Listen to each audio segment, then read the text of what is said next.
Her pupils were widely dilated and immovable. The whites of her eyes were shot through with blood. The whole eye sat forward in the socket, prominent and preternaturally brilliant. A doctor's phrase, and honestly, a good one. While her face wore the expression of a person in terror. Her skin was hot and dry to the touch. Her pulse hammered along much faster and harder than it should have. When she tried to focus on anything in the room, she saw it doubled, and the doubled image moved with an undulating motion, swimming in front of her, as though the whole world had slipped under water. Every word of that comes from a physician's bedside notes, taken down in the middle of the 19th century over a woman poisoned with belladonna. Deadly nightshade. The odd thing, the thing this entire video hangs on, is that the first items on the doctor's list, the enormous black pupils, the glittering, brilliant eyes, were something women all over Europe and America were quietly paying for. On purpose, at the chemist's counter, drop by drop, into their own eyes, before a ball or a dinner or an evening at the theatre. We are going to spend tonight with 6 of these fashions. 6 things Victorians did to their bodies in the name of beauty and health that maimed people, blinded people, paralyzed people, and in a fair number of documented cases, put them in the ground. Nightshade in the eyes, corsets laced until organs moved, arsenic eaten off a spoon like a breath mint, needles threaded with human hair and pushed through living eyelids. A dying disease turned into a look women copied with powder and starvation. And face paint so poisonous that doctors could diagnose it from across the room by the blue line it left on a woman's gums. Before we get properly started, welcome in. If you're new here, this is the channel where we settle in for a couple of hours and walk slowly through the stranger and darker rooms of history, and this one is going to be long, so get comfortable. I love knowing how far these videos travel, so do me a favor and drop a comment telling me where in the world you're listening from, city, country, time zone, whether it's the middle of the night where you are. A genuine thank you as well to everyone supporting the channel over on Patreon and through YouTube memberships. If you'd like to join them, all the links to support the channel are down in the description and in the pinned comment. Alright, housekeeping done. Eyes. We were talking about eyes. The plant at the center of this first fashion is Atropa belladonna, and both halves of that name are doing work. Belladonna is Italian for beautiful woman, and the usual story, the one botanists and pharmacists have repeated since at least the 1500s, is that it earned the name from Venetian and Italian women who pressed juice from its shiny black berries and dropped it straight into their eyes. The juice contains atropine. Atropine paralyzes the little muscle that closes the pupil, so the pupil falls open, wide and black, and stays that way for days. A woman who used it looked at you across a candle-lit room with huge, dark, liquid eyes, the way eyes look at the moment of attraction, or fear, or fever, and Renaissance taste decided that was irresistible. The other half of the name is older and much less flattering. Atropa comes from Atropos, one of the 3 fates in Greek myth. specifically the one who cuts the thread of a human life once its length has been decided. When Linnaeus sat down in the 1750s to give this plant its formal scientific name, he looked at deadly nightshade and named it after the goddess of the moment you die. Botanists are not usually that dramatic. With this plant, he felt it was fair. Everything about deadly nightshade is a trap. It grows in hedgerows and waste ground and old ruins across Europe, a bushy plant with dull purple bell-shaped flowers, and in late summer it hangs itself with berries about the size of small cherries, glossy and black and genuinely beautiful. They are also sweet. Most poisonous plants taste bitter, and a child spits them out. Nightshade berries taste pleasant, and a handful, some old accounts say as few as 3 or 4 for a small child, is enough to kill. Every generation of country doctors had its cases. A child found among the hedges with stained fingers and a stained mouth brought home hot and raving, seeing things that weren't in the room, pupils blown wide and fixed, and then convulsions, and then nothing. The parents usually didn't know what the berries were until the doctor asked to see the bush. So much for the raw material. A plant named for a beautiful woman and the goddess of death, with candy-sweet berries that kill children, and into the eyes of fashionable women it went, for centuries. Here's roughly what happened, physically, when a Victorian lady tipped her head back and let her maid put a drop of belladonna solution, or its refined alkaloid, atropine, which chemists sold openly, onto each eye. Your iris has 2 sets of muscles. One set pulls the pupil open in the dark. The other set, a little ring called the sphincter, squeezes it shut in bright light. Atropine blocks the chemical signal to that ring. The squeezing muscle simply goes offline. The pupil drifts open as far as it can go, and then it sits there, black and fixed, and no amount of sunlight or candlelight or lamplight will close it, for hours, sometimes for the better part of a week from a strong dose. Victorian eye doctors knew the strengths involved down to the grain. A solution of 2 grains of nitrate of atropia to an ounce of water, one of them noted, dilated the pupil as perfectly, if not more perfectly, than the best extract of belladonna. That was the medical dose for examining the back of a patient's eye. The cosmetic users were working from the same shelf. If you've ever had your eyes dilated at the optician, you already know a small, safe, modern slice of what this felt like, and you know it isn't pleasant.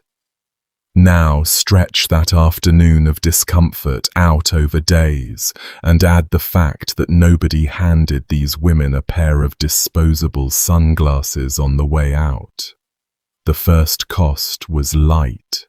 With the pupil jammed open, every source of light in the world pours into the eye unfiltered. Daylight becomes physically painful. Gaslight in a ballroom has a halo around it. Women who used the drops regularly squinted their way through sunny afternoons with watering eyes, waiting for evening, when the look actually paid off. And it did pay off in the evening, that's the thing. By candlelight, enormous pupils registered as depth, as invitation. The fashion made a certain cruel sense. You suffered all day so that for a few hours after dark, you had the eyes of a woman falling in love. The second cost was focus. Atropine reaches the ring of muscle that squeezes the lens too, the one that lets you focus on anything close to your face and paralyzes that as well. Doctors call the loss cycloplegia. A woman with belladonna in her eyes could not do needlework. She could not make out the words of a letter held in her own hand. She poured tea by memory and judged distances badly and reached for things that were not quite where they appeared to be. Contemporary accounts of atropine's effects mention the drug drying the surface of the eye as well, and one physician described heavy use leaving a string of green coagulum, a ropey, discolored mucus, gathered between the lids. Under the glamour, at close range, these eyes were dry, bloodshot, weeping, and blind to anything nearer than arm's length. And that's just what the drug did inside the eye. The eye, unfortunately, is not a sealed container. The tear ducts in the corner of your eye drain straight down into your nose and throat. Anything you put on the eyeball ends up, in part, swallowed. Use belladonna drops often enough or generously enough, and atropine begins circulating through the whole body, and the whole body starts behaving like that poisoned woman from the top of the video. Medical students to this day memorize the picture with a little rhyme, and every line of it was walking around Victorian drawing rooms in an evening gown. Hot as a hare. The drug shuts down sweating, so the body cooks. Dry as a bone, no saliva, no tears, a tongue like leather, red as a beet. The skin flushes scarlet as blood vessels open trying to dump heat. Blind as a bat, the ruined focus we just talked about. And mad as a hatter. That last one is the frightening one. Atropine in quantity crosses into the brain and the mind comes apart. Poisoned patients babbled, picked at their bedclothes, spoke to people who were not in the room, failed to recognize their own husbands and children. Case records describe vivid hallucinations, incoherent speech, a racing pulse, urine that would not come, and in bad cases, the slide continues into convulsions and coma, with death arriving when the muscles that work the lungs finally stop taking orders. Modern hospitals still see this exact poisoning, by the way, usually from foragers who mistake nightshade berries for something edible, and the case reports could have been written in 1860. The confusion, the terror-stricken face, the hammering heart, the family standing around a bed, watching someone they love fail to know them. Atropine hasn't changed. Only the reasons people meet it have. Now, how far did the average fashionable user get down that road? For most of them, mercifully, only the first few steps. A drop or two before an evening out gave the pupils and cost them their focus and their comfort in daylight, and left them perhaps a little flushed, a little dry-mouthed, a little bright. Plenty of observers at the time commented that a woman on belladonna had a particular animated glitter about her, a feverish quality. And there's a decent chance some of that glitter was the early edge of intoxication. a nervous system starting to run hot. The trouble is that this was a product sold without instructions or standard strength, under no oversight of any sort. Extract of belladonna varied wildly in potency from batch to batch. A dropper bottle in a reticule, used by candlelight, by a woman whose vision the last dose had already blurred. The line between the fashionable dose and the poisonous one was thin, invisible, and moved. And even the careful user was mortgaging her eyes. Chronic atropine use punished the eye in ways that accumulated quietly. Years of paralyzed focusing muscles left some women unable to focus properly even between doses. The constant flood of unfiltered light onto the retina did its own slow damage. And in a certain unlucky class of eyes with shallow front chambers, more common as people age, dilating the pupil can physically fold the iris back into the eye's internal drain and block it. Fluid pressure inside the eyeball then climbs fast. That condition is acute glaucoma, and it is one of the most painful things that can happen to a human head. A rock-hard eyeball, agony boring back into the skull, halos around every light, vomiting from the pain, and, if nobody relieves the pressure within a day or two, permanent blindness in that eye. Victorian ophthalmology knew the connection perfectly well. Somewhere among the thousands of belladonna users, statistically, were women who dropped beauty into an eye at 7 in the evening and by midnight were being held down on a bed while that eye died. The medical profession never abandoned atropine and hasn't to this day. It remains the eye doctor's dilating drug, measured now in careful microdoses, and it remains on the crash cart in every emergency room, where it's used to restart slow hearts. Even Queen Victoria ended up on it in a way. In her last years, with cataracts clouding both eyes and no appetite whatsoever for surgery, the old Queen's physicians reportedly used belladonna drops to spring her pupils wide so that some light could get around the cataracts and she could see a little.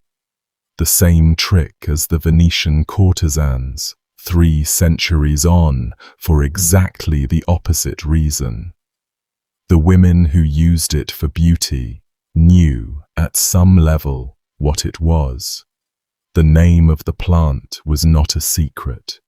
Deadly nightshade was in every household herbal, every gardening manual, every cautionary tale told to children about hedgerow berries. They dropped it into their eyes anyway, evening after evening, trading focus and comfort, and some unknowable amount of their future eyesight for a few candlelit hours of looking like a woman transported. One of the darker jokes buried in all of this is that the look they were chasing, the huge pupils, the feverish glitter, the flush, is, clinically speaking, the face of someone being poisoned. The Victorian ideal of a captivating gaze was a symptom, and that thought comes back with a vengeance when we get to tuberculosis later on. The household supply chain explains how the poisonings happened without anybody doing anything unusual. Belladonna, in a Victorian home, wore a dozen disguises. The chemist sold it as eye drops, certainly, but also as a liniment for rheumatism, as a plaster spread on fabric and worn against an aching back for days at a stretch, as a soothing lotion for neuralgia, as an ingredient tucked into cough mixtures and colic remedies. All of it ended up together on the same shelf at home, in similar dark bottles, labelled in the same handwriting, within reach of everyone in the house. The medical journals of the period carry a steady drip of the accidents this arrangement produced. The liniment swallowed by the spoonful in a dim room by somebody reaching for the cough mixture. The eye preparation mistaken for a tonic. Children getting into the plaster jar. A grown woman who drank a dose intended for the surface of her skin had perhaps an hour of merely feeling strange. The throat going dry, the heart picking up speed, the print of the newspaper refusing to hold still, before the delirium arrived, and the doctor summoned to that bedside could do little in 1870 beyond emptying the stomach, applying cold cloths, and sitting up with the family to learn which way the night would go. Some nights it went the wrong way, and the inquest verdicts settle on the same word over and over: misadventure. How many of those bottles had been bought for beauty in the first place? The record usually can't say. What it shows plainly enough is a poison famous enough to be named for the fates, kept loose in the house, measured by candlelight, by people who already had it in their eyes. Even used exactly as directed, the stuff kept finding side doors into the body. The plasters, worn for weeks against warm skin, released their atropine steadily through it, and physicians documented patients turning up flushed, dry-mouthed, and confused, from nothing more sinister than a back remedy applied precisely per the label. The eye, as we've established, drains into the throat. The skin drinks what sits on it. Victorians lived inside a pharmacology they could buy freely and barely understood. And Belladonna was simply the most glamorous resident of a very crowded cabinet. For the women who couldn't get Belladonna, or wouldn't, the beauty columns offered budget alternatives, and they tell you how badly the era wanted glittering eyes. Squeezing lemon juice into the eye was a going method. A drop of raw citric acid on the eyeball, stinging the surface into inflamed, watering brilliance. The sparkle being, once more, simple irritation dressed as radiance. Others swore by a drop of perfume, alcohol and all, for the same tearful shine, and by washing the eyes in cold tea, which at least did no harm, and by staying up late reciting poetry, which did none either. The scale ran from the harmless to the corrosive to the poisonous, and a woman chose her rung according to her purse and her nerve. What never appeared on the scale at any price was leaving the eyes alone. From the eyes, we move down to the torso, and to the one item on tonight's list that every single respectable woman in the Western world was wearing, from scullery maids to duchesses, from about the age of 12 until the day she died. The corset itself was universal. What we're interested in is what happened at the far end of it, the practice the newspapers and the doctors called tight lacing, and what coroners kept finding when the women who practiced it were opened up on the table. Start with the basic mechanics of the garment. A Victorian corset was a rigid architectural shell of layered cloth, stiffened with strips of whalebone or steel, with a solid steel or wooden busk running down the front and a system of laces up the back. Getting into one was a two-person job. The wearer gripped a bedpost or a door frame. A maid, a sister, or a mother stood behind her, hauled the laces through their eyelets, and pulled. In households that took the waist seriously, the puller braced a knee against the wearer's back to get leverage. The corset imposed its shape on whatever body went into it. Worn loosely, the thing was more or less survivable, and to be fair, plenty of women wore it loosely and went about their lives. Tight lacing was a different sport. Tight lacing meant reducing the natural waist by 4, 5, 6 inches or more, and holding it there through every waking hour. And, for the truly devoted, through the sleeping ones too, because there was a school of thought that said the body trained best if it was never let out. Girls started young. A schoolgirl's figure was considered a project, something to be worked on before the bones finished hardening, and mothers who had been laced by their own mothers passed the practice down like a family recipe. The magazines of the day traded numbers the way sporting papers traded race times. The correspondence pages of one popular English ladies' magazine in the 1860s ran letters for months on end, from writers describing waists trained down to 16 inches, 15 inches, with detailed regimens for getting there. Some of those letters were probably fantasy. The measuring tapes in the surviving garments were not. Museum collections hold corsets with closed waist measurements that a modern adult could span with 2 hands. Now put a human body inside that. The rib cage goes first. The lower ribs, the floating ribs, the ones not anchored to the breastbone, are flexible in a young person, and under years of constant pressure they bend.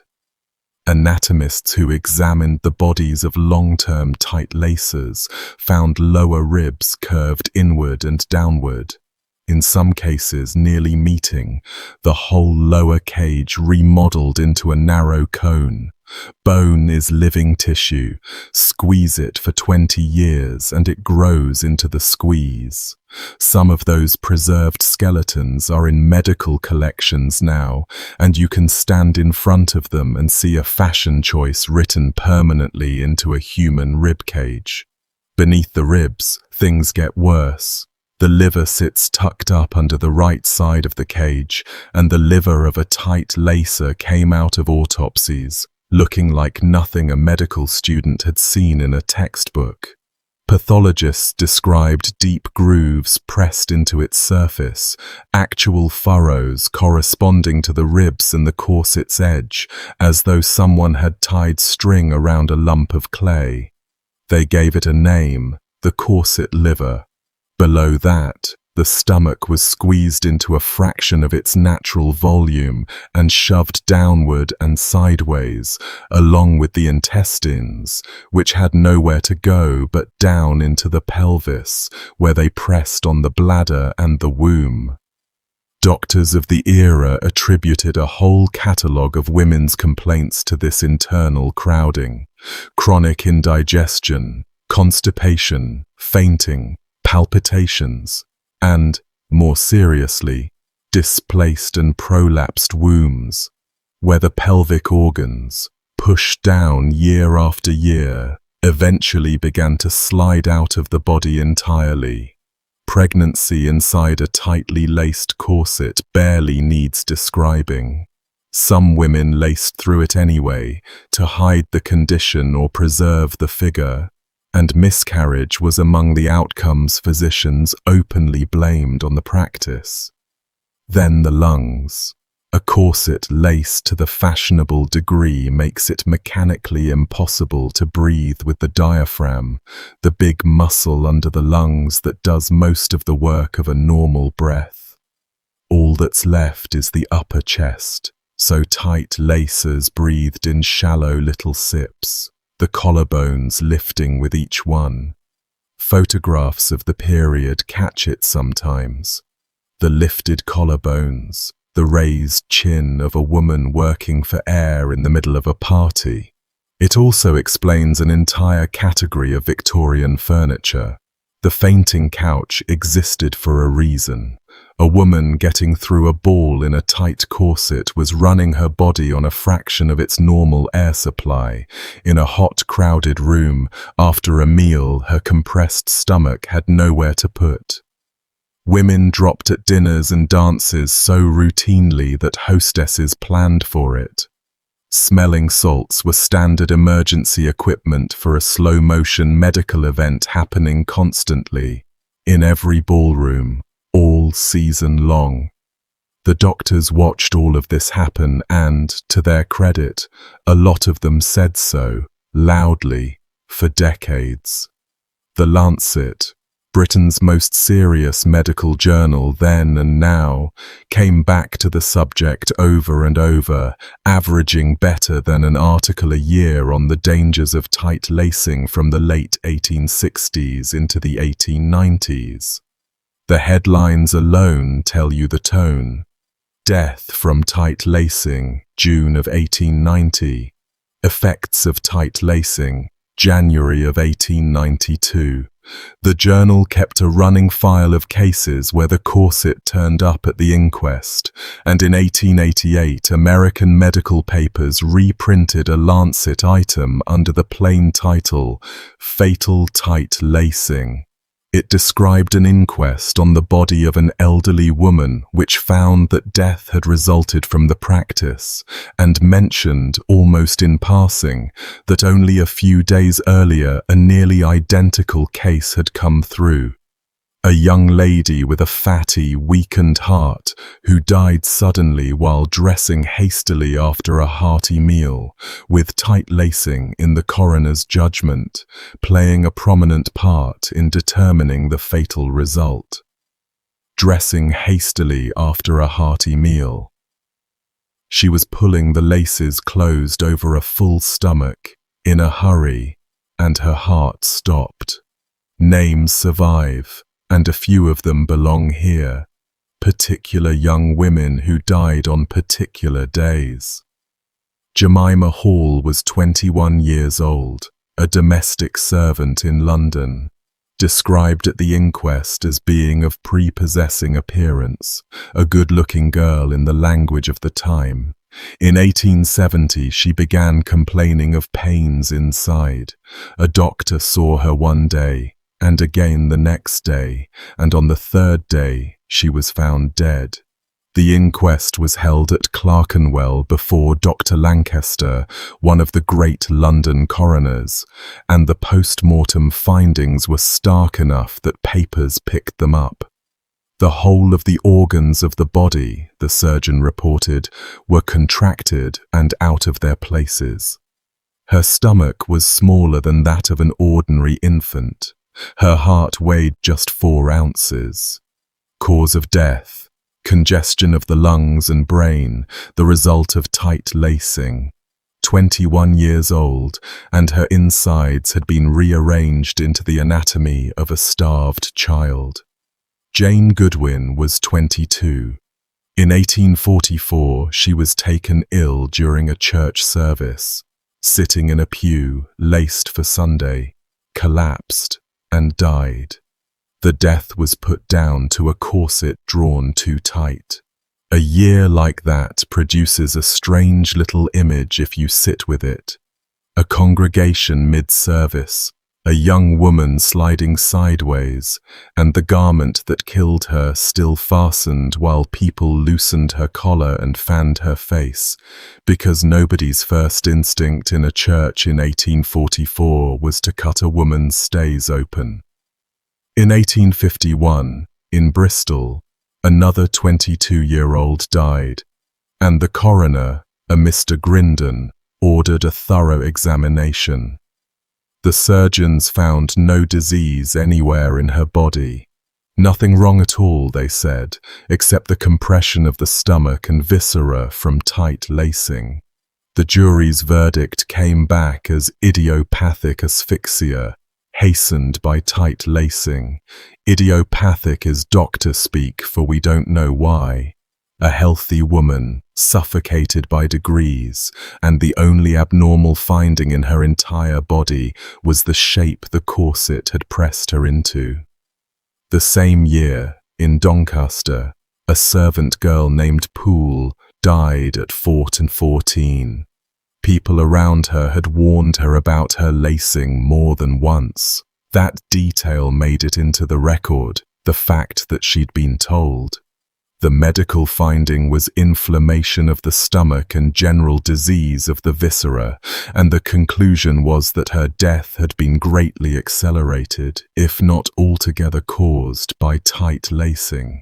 She was a working-class child pulling herself into a fashionable shape, presumably because every image of an admired woman she had ever seen had that shape, and it killed her before her bones were done growing. Across the Atlantic, the pattern repeated. In 1888, in Detroit, a woman named Mary Crawford was at a dance. Her wedding was 2 days away.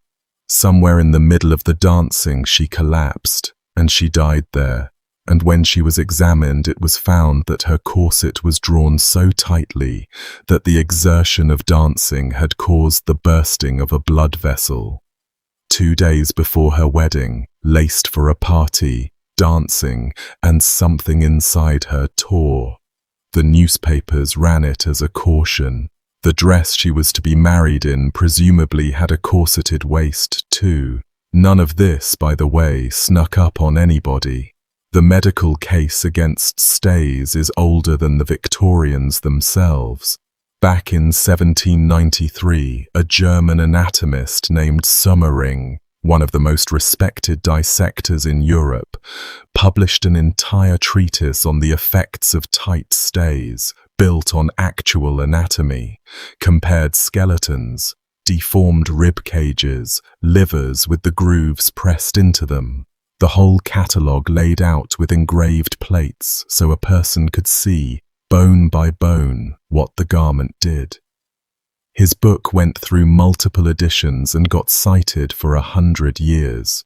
Which means that every fashionable mother lacing her daughter in 1860 was doing it 70 years after the science was settled, illustrated, and sitting in the libraries of every physician she might ever consult. Where the training started tells you a lot too. The fashionable boarding schools took a girl's waist as part of the curriculum.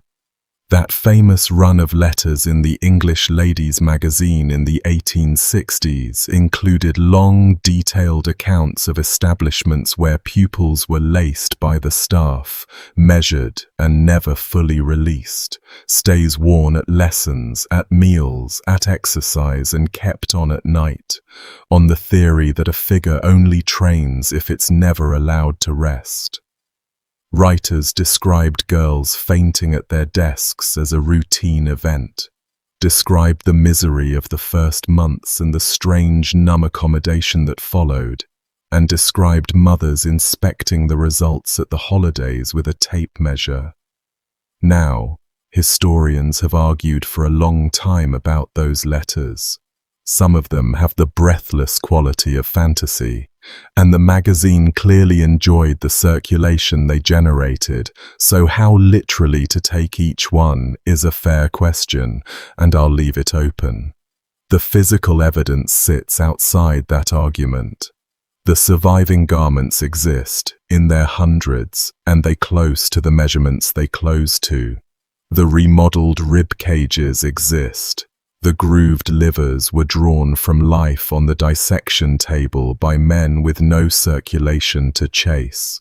Whether any particular schoolgirl's letter was true, the bodies were, A doctor of the period could also tell you what a devoted tight lacer looked like out of her corset, and it's an image that stays with you. The flesh of the waist carried the garment's print, deep reddened channels where the bones had ridden, skin calloused in stripes, the torso visibly narrowed and strange in its proportions, with the ribs' new angle showing through. Some long-term wearers reported that they eventually could not sit upright unsupported for any length of time. The corset had been doing the work of their back muscles for so many years that the muscles had quietly resigned, wasted from disuse, so that the cage that deformed them had also become a prosthetic they couldn't function without. The garment created its own necessity. Off came the corset at night, and the body it had been holding together sagged, ached, and waited to be put back in its box in the morning. The most theatrical of these deaths, and I use the word literally, happened on the day after Christmas, 1894, at the Elephant and Castle Theatre in London. The pantomime that season was Dick Whittington and his cat, and among the cast was an actress named Kitty Tyrrell. Pantomime costume in that era meant corseting, and stage corseting was often more severe than streetwear because a performer was on display from every angle under bright light. Kitty got through the second act. Coming off stage, she staggered, found her husband Harry in the wings, and got out one last coherent sentence, which witnesses remembered and which ended up in the papers. "Good God! Oh, Harry, do unfasten my stays. I'm dying." He tore at the laces. She lost consciousness there in the wings, in the middle of a Boxing Day pantomime, with the show still going on the other side of the curtain, and she never woke up. The coroner's finding was that she had a pre-existing heart condition, and that the tight lacing had aggravated it past the point of survival. Her last words on this earth were a request to be let out of her corset. She didn't get out in time. One more, the strangest of the lot. In 1903, in Niagara Falls, New York, a woman named Mary Halliday died suddenly, and the case became a small sensation for what the autopsy turned up. Inside her heart, the examining doctors found 2 pieces of corset steel, fragments of the flat spring steel used to bone the garment, lodged in the muscle of her heart. A busk or a bone had snapped at some point. Worn steel did snap, and wearers sometimes felt the broken end digging at them for weeks before having it repaired. And somehow, and the coroner admitted he could not fully explain the mechanism, pieces of it had worked through her body and into the one organ where a sliver of sharp metal is instantly fatal. The account was widely reprinted and widely argued over, and you can see why. A woman walking around with her corset slowly delivering shrapnel to her heart is the tight lacing debate condensed into a single horror. The papers wired the story across the country under headlines about corset steels found in a woman's heart, and readers' letters argued for weeks over whether such a thing was even possible, arguments conducted presumably by correspondents wearing the identical steels as they wrote. That debate was a real one, and it ran hot for 50 years.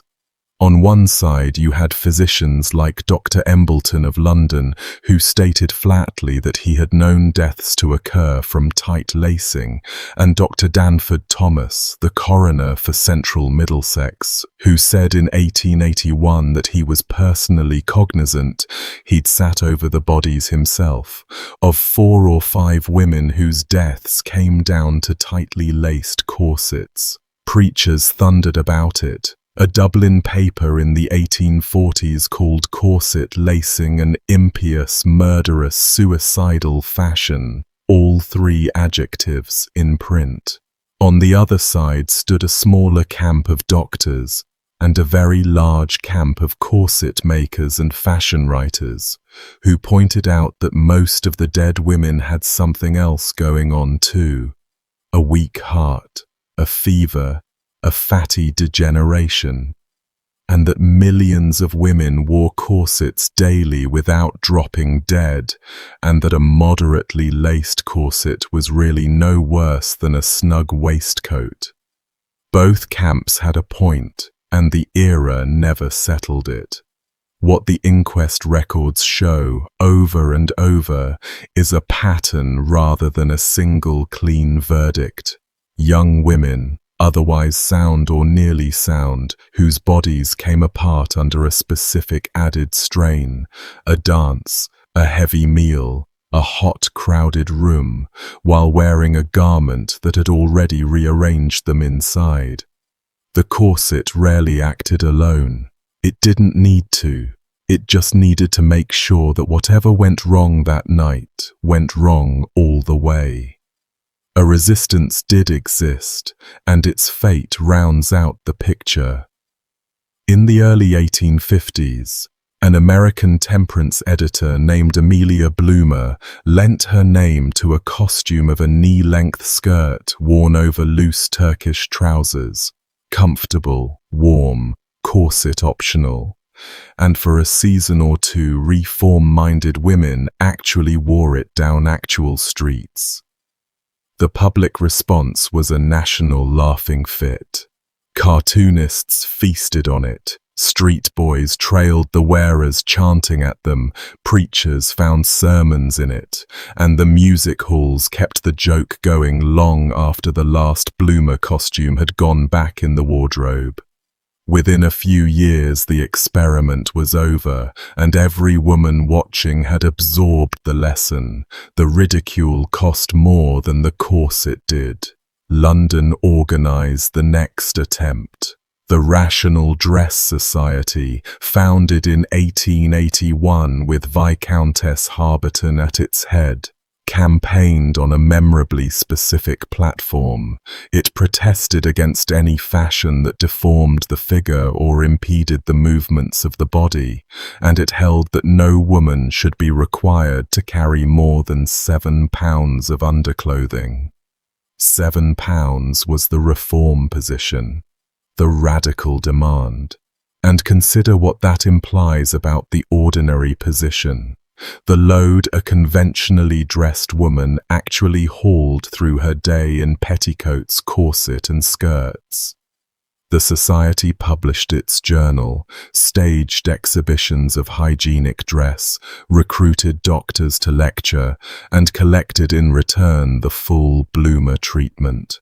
Punch cartoons, dinner party mockery, and the settled conviction of respectable England that a woman in rational dress had misplaced her femininity somewhere on the way to the lecture hall. Harberton herself made the law reports in 1898 after a hotel refused to serve her lunch in its coffee room, while she stood there in rational cycling costume. A viscountess turned away over a pair of sensible trousers, and the court case that followed contrived to be about the hotel's rights rather than anybody's lungs. The reformers had the dissection plates and half a century of inquest verdicts behind them. The other side had the entire machinery of what a woman was supposed to look like, and every ballroom in the country to enforce it in. Most women weighed those odds without ever saying so out loud, and kept lacing. What kept women lacing through all of this is the part that's genuinely hard to sit with. The pain was continuous and everybody knew it.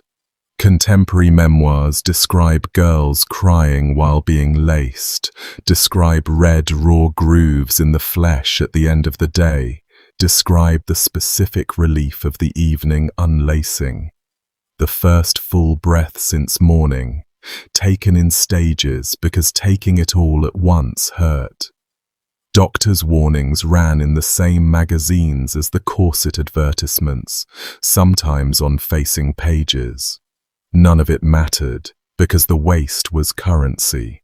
A small waist signaled discipline, refinement, class, marriageability. An uncorseted woman in respectable society was seen as loose. In every sense the era gave that word. Mothers laced daughters because unlaced daughters didn't marry well. Employers expected laced servants. The pressure came from every direction at once, and it came dressed as love and good advice. Meanwhile, the press, having run the inquest reports, would occasionally shrug on the same page. One paper, covering yet another lacing death, closed with the observation that if a woman chooses to harm herself, that is her own lookout. Her own lookout. As though a 14-year-old servant in Doncaster had chosen anything in any meaningful sense at all. The corset squeezed the body from outside. The next fashion on tonight's list worked from within, and it starts, of all places, on a mountainside in Austria. In 1851, a Swiss physician and travel writer named Johann Jakob von Tschudi published an article in a Viennese medical journal about something he had encountered among the peasants of Styria, a rugged alpine province in the southeast of the Austrian Empire. The locals, he reported, ate arsenic, deliberately, regularly, as a habit the way other men took tobacco. They got it from travelling peddlers and from workers at the smelting works. White arsenic, the same white arsenic that was the century's favourite murder weapon and rat poison, and they had a whole discipline around it.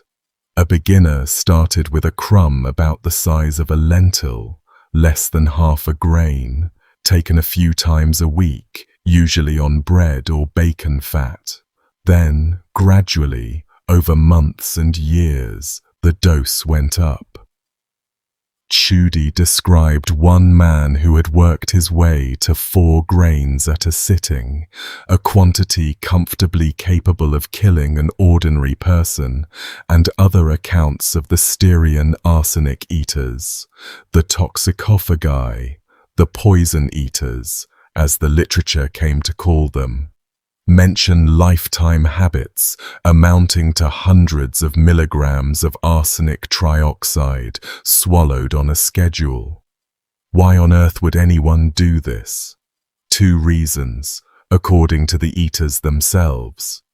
The men said it helped their wind, that with arsenic in them they could climb the steep mountain country without getting out of breath, could work harder at altitude, could carry loads up slopes that left other men gasping. And the second reason, the one that lit the fuse for everything that follows, it made them beautiful. Tschudi and those who came after him kept remarking on it. The arsenic eaters, and especially the young peasant women among them, had a fresh complexion and an appearance of flourishing health, clear, blooming skin, a soft, rounded fullness of face and figure, a rosy glow that stood out even among healthy mountain people. Word of the rosy arsenic-fed farm girls of Styria travelled through the European medical press, then into the general press, and then into the plans of every complexion-conscious woman who heard about it. If Austrian peasants could eat poison and bloom, so could a lady in London or St. Louis. The medical establishment, it has to be said, met her halfway. Arsenic already had a long, respectable career as a medicine.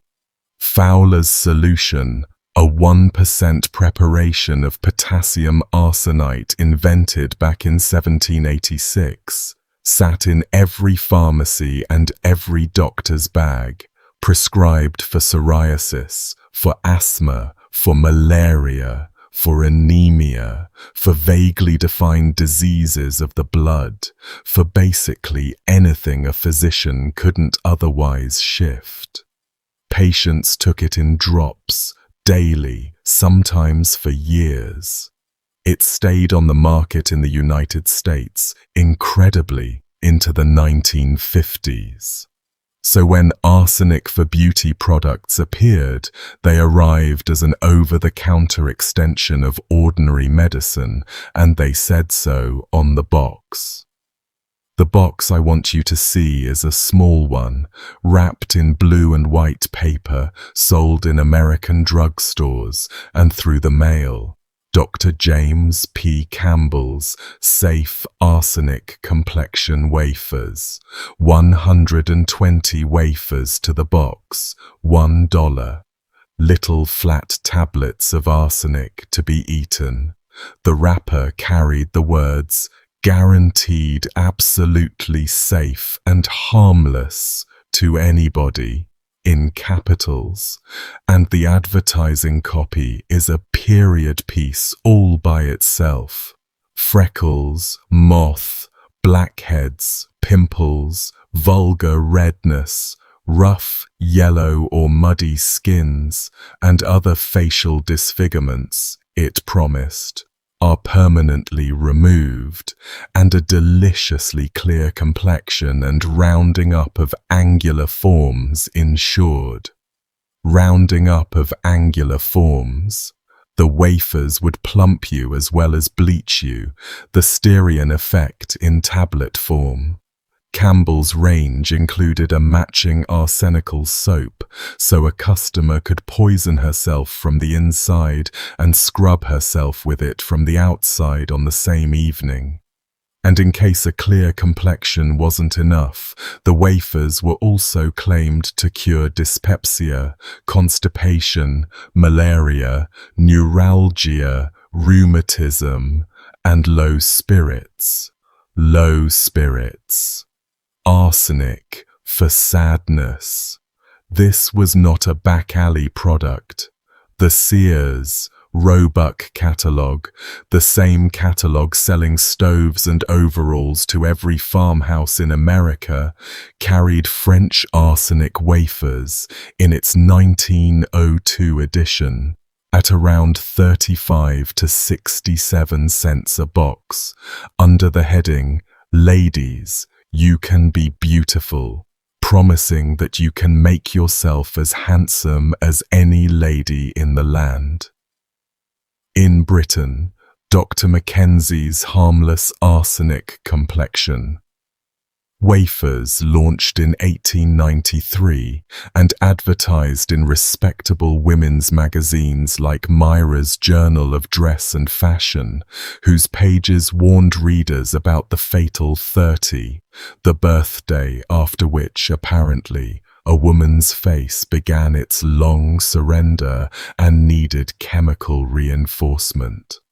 Arsenic was the selling point, right there in the brand name, softened with a single load-bearing adjective: safe, harmless, guaranteed.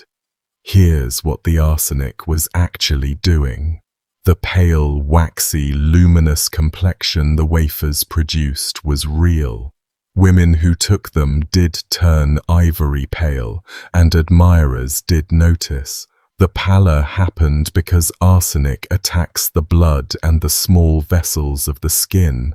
It was, in the most literal sense, the complexion of a person in the early stages of being poisoned. A medical writer in 1890 spelled it out with unusual bluntness in a short piece comparing poisons. The popular belief that arsenic clears the complexion, he wrote, has led many silly women to kill themselves with it in small, continued doses. And then he conceded the awful part. It does produce a waxy, ivory-like appearance of the skin during a certain stage of the poisoning, during a certain stage. The beauty was a phase of the disease. The trick was to hold your body in that phase permanently without sliding into the next one. Nobody can do that. Arsenic accumulates. Every wafer joined the ones before it, settling into the liver, the nerves, the skin itself, and the next stage always came. The next stage looked like this. The skin, ironically, darkened.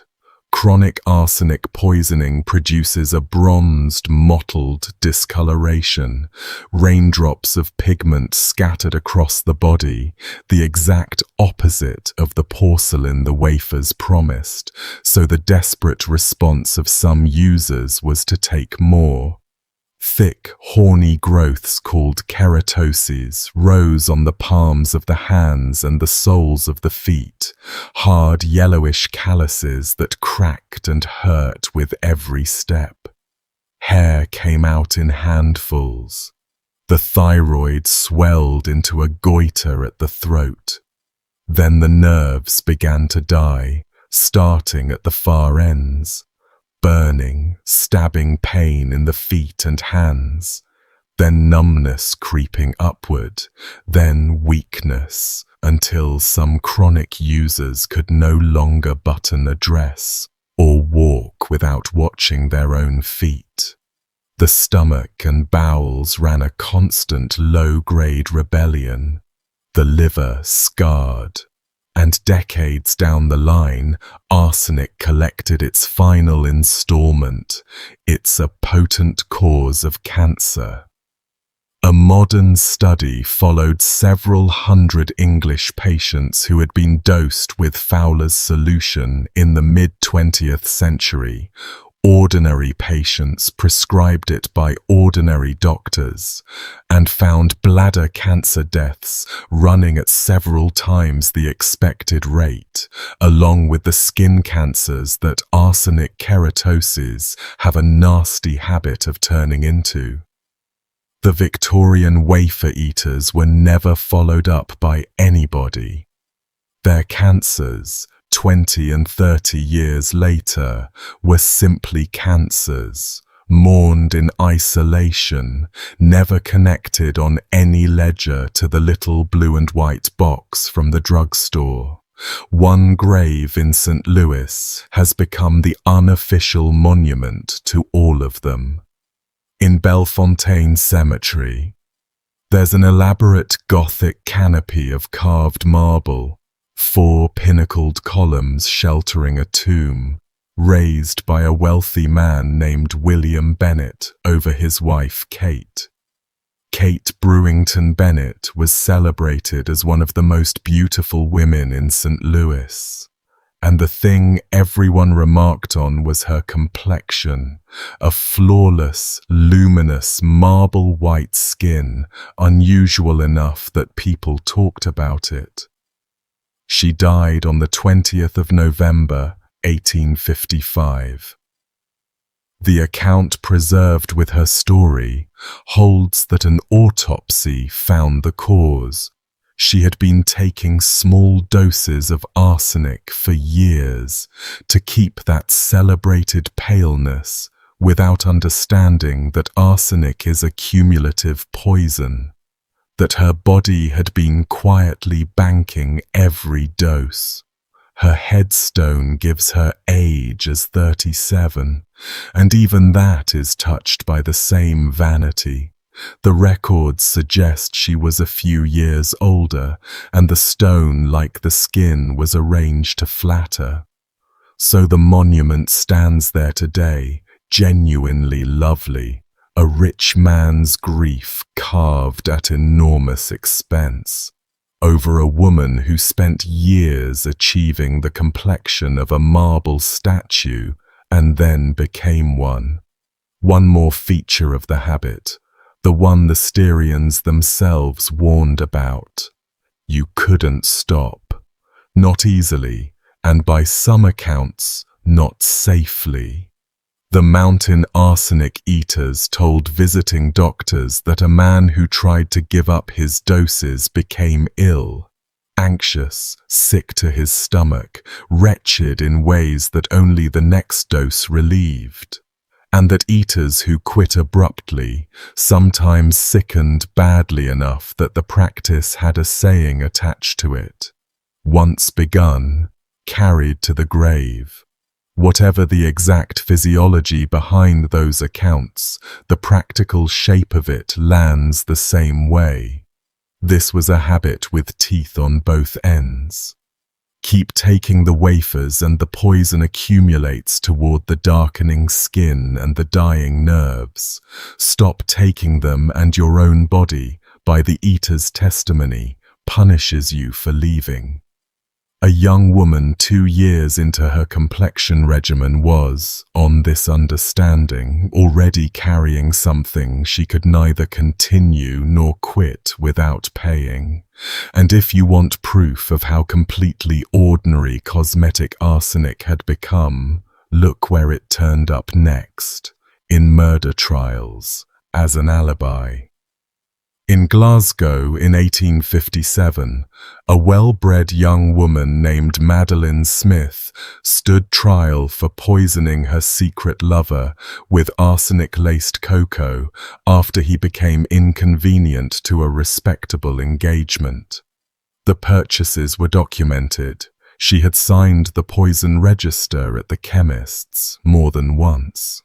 Her explanation, offered in all seriousness to a Scottish court, was that the arsenic was for her complexion, that she diluted it with water and used it as a cosmetic wash for her face, arms and neck, a practice, the defense noted, that young ladies of the day were known to follow. The jury, unable to untangle it past a reasonable doubt, returned Scotland's famous third verdict: not proven. She walked out free. 32 years later in Liverpool, Florence Maybrick was tried for the arsenic death of her husband, and her account of the arsenic found in her possession was that she had soaked it out of fly papers to make a face wash. For her complexion, on a recipe she said she'd known for years. That jury convicted her, and she was sentenced to hang before public pressure got it commuted, and people have argued about both cases ever since without settling either. For our purposes tonight, the astonishing part is the defense itself.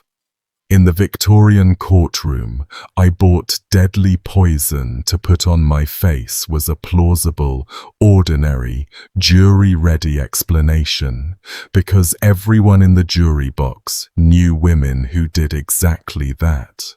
And swallowing it was only one of the ways arsenic got into Victorian women. So before we leave the poison behind, spare a minute for the colour green.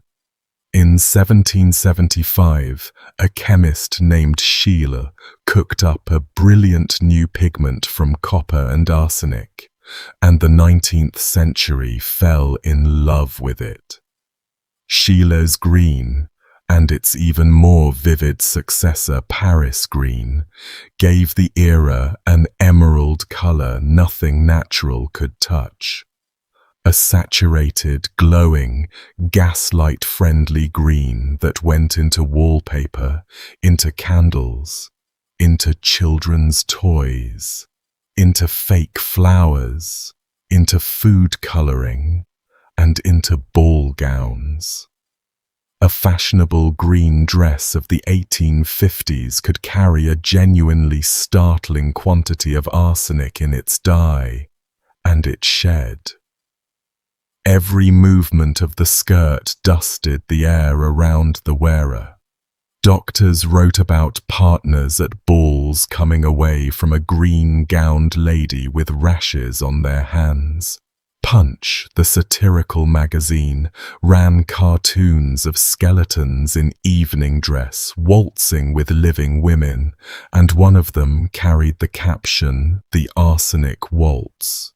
People at the time joked about it in exactly the way you joke about a thing you've decided not to think about too hard. The person who made it impossible not to think about was a 19-year-old artificial flower maker in London named Matilda Scheurer.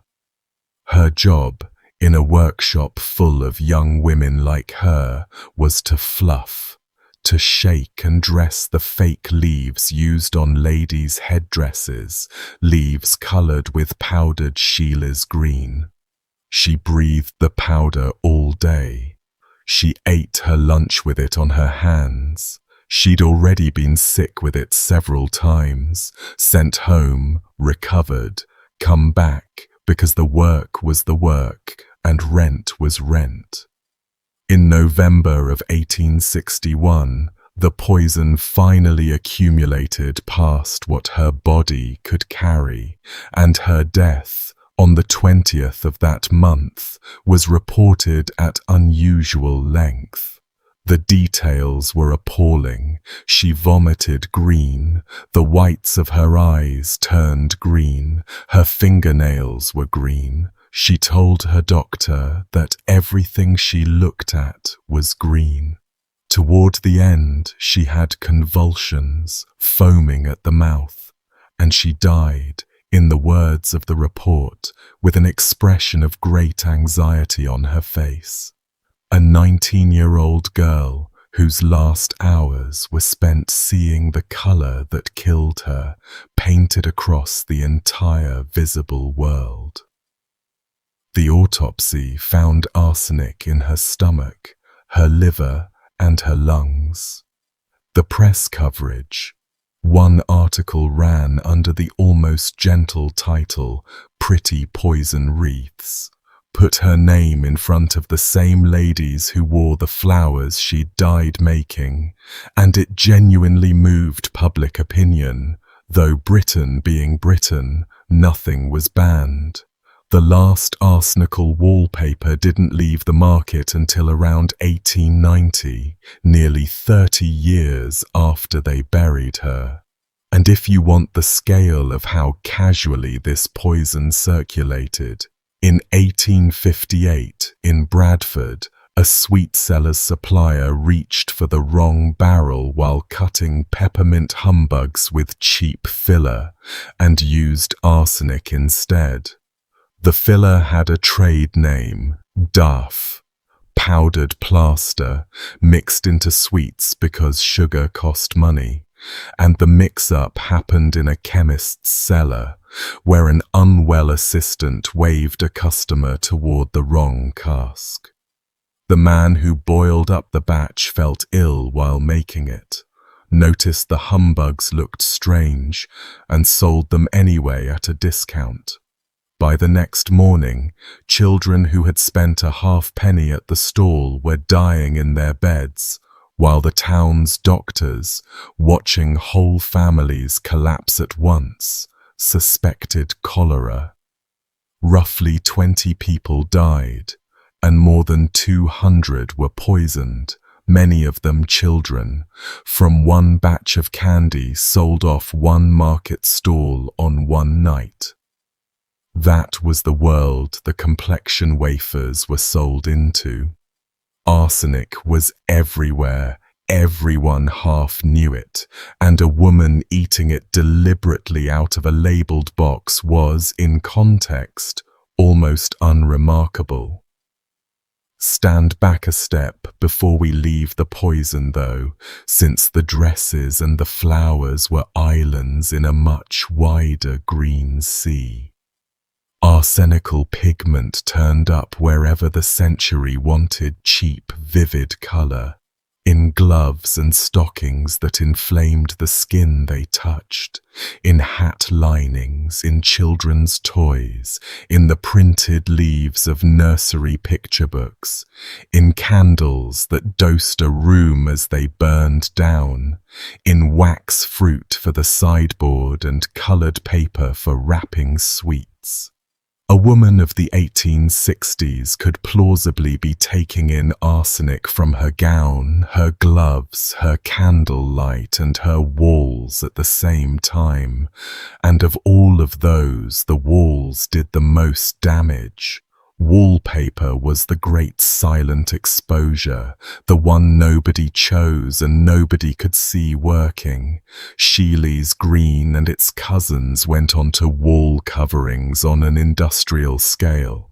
By mid-century, Britain had millions of rolls of arsenical paper on its walls, in parlours, in bedrooms, in nurseries, with the pigment sometimes making up a startling fraction of the paper's weight. In a dry room, the poison mostly stayed put. British rooms were rarely dry. Damp crept behind the paper, mould grew on the paste, and the mould, working away at the pigment, released an arsenical vapour into the room, a gas with a faint garlicky smell that families breathed all winter with the windows shut. The medical correspondence of the period fills up with one particular pattern. Children in a freshly papered nursery growing listless and sick, sore throats, inflamed eyes, failing appetite. The youngest always hit hardest. The family doctor baffled. The children packed off to the seaside, where they promptly recover. Then the return home, and the sickness back within weeks, and the cycle repeating until somebody finally thinks to test the walls. Some families lost children before anybody thought to. The trade fought the doctors the whole way, and no one in the trade carried more weight than William Morris, the most celebrated decorator in England, whose wallpapers defined refined taste for a generation. His early patterns used arsenical greens, and he sat, as it happened, on the board of the family firm running the largest arsenic works in the world. A comfortable slice of his income flowed from the very mines in question. When worried customers wrote to him, he brushed the scare aside, declaring in a letter that the doctors had been bitten by witch fever. Public opinion outran him anyway. By the last decade of the century, arsenical paper was commercially dead in Britain, killed off by frightened customers rather than by any law, since Parliament never got around to passing one. Even the palace joined the retreat, at least as the story has long been told. A visiting dignitary falls ill in a green-papered guest room, and the Queen orders arsenical paper stripped out of Buckingham Palace entirely. However much polish that tale has picked up in the retelling, it catches the turn of the times exactly. The moment the most fashionable colour of the age became something you tore off your walls and burned. Now for the entry on tonight's list that people flatly refuse to believe when they first hear it, so I'll simply show you the sources, and you can sit with them the way I did. We're going back up to the eyes, specifically to the eyelashes, and to what some women at the very end of the century were reportedly willing to have done to get better ones. In 1899, the Dundee Courier, a real, sober, long-running Scottish newspaper, printed a description of a beauty procedure for lengthening the lashes, and I'm going to give it to you nearly whole, in the paper's own words. An ordinary fine needle, the paper explained, is threaded with a long hair, generally taken from the head of the person to be operated upon. The lower border of the eyelid is then thoroughly cleaned, and in order that the process may be as painless as possible, rubbed with a solution of cocaine. The operator then, by a few skillful touches, runs his needle through the extreme edges of the eyelid. The needle passes in and out along the edge of the lid, leaving its hair thread in loops of carefully graduated lengths. Run through that mechanically for a second. A needle, carrying a strand of the customer's own hair, sewn in and out through the living margin of the eyelid. The tender pink rim where your natural lashes grow, one of the most nerve-dense, blood-rich little strips of tissue on the human face, leaving behind a row of hair loops, longest at the center, shorter toward the corners, a fringe of false lashes stitched directly into the flesh, while the customer lay there, awake. The cocaine detail, oddly enough, is the part that anchors the whole account in its moment. Cocaine as a surface anesthetic for the eye was genuinely new and genuinely miraculous then. A young Viennese doctor named Karl Koller had demonstrated in 1884 that a few drops of cocaine solution numb the surface of the eye completely, and within a year, eye surgeons everywhere were operating with it. By 1885, a 4% solution was routine equipment. So when the courier says the lid was rubbed with a solution of cocaine, that is precisely the anesthetic a procedure-minded operator of 1899 would have reached for. Rubbed onto the surface, mind you, for a needle passing repeatedly through the full thickness of the lid margin. Anyone who's had dental work fail to take hold can fill in what carefully graduated lengths must have felt like around loop number 6. The Dundee account wasn't alone either. American papers were running the same story that same year, sometimes with extra color. The Independent Journal out of Ottawa, Kansas, told its readers in 1899 that if your eyes are unattractive, you may make them irresistible by transplanting the hair, and announced that transplanted eyelashes and eyebrows are the latest things in the way of personal adornment. The Anaconda Standard in Montana covered it too, and added the one line that tells you the most about who was actually on the receiving end. Only the brave and rich, it said, could afford the painful new method. Brave and rich. That's a newspaper telling you, in its own cheerful trade language, that this hurt terribly and cost a fortune. Trace the story backward, and it gets a little older and a little stranger. Reports place the practice among Parisian women as early as 1882, Paris being, then as now, where beauty procedures went first, with hairs sewn along the lids for enhancement, and it lingered past the century's turn, migrating into the advice literature.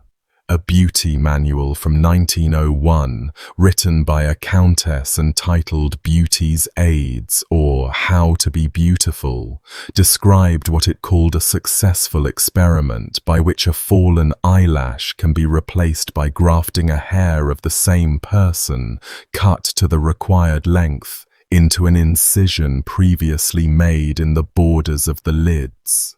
An incision previously made.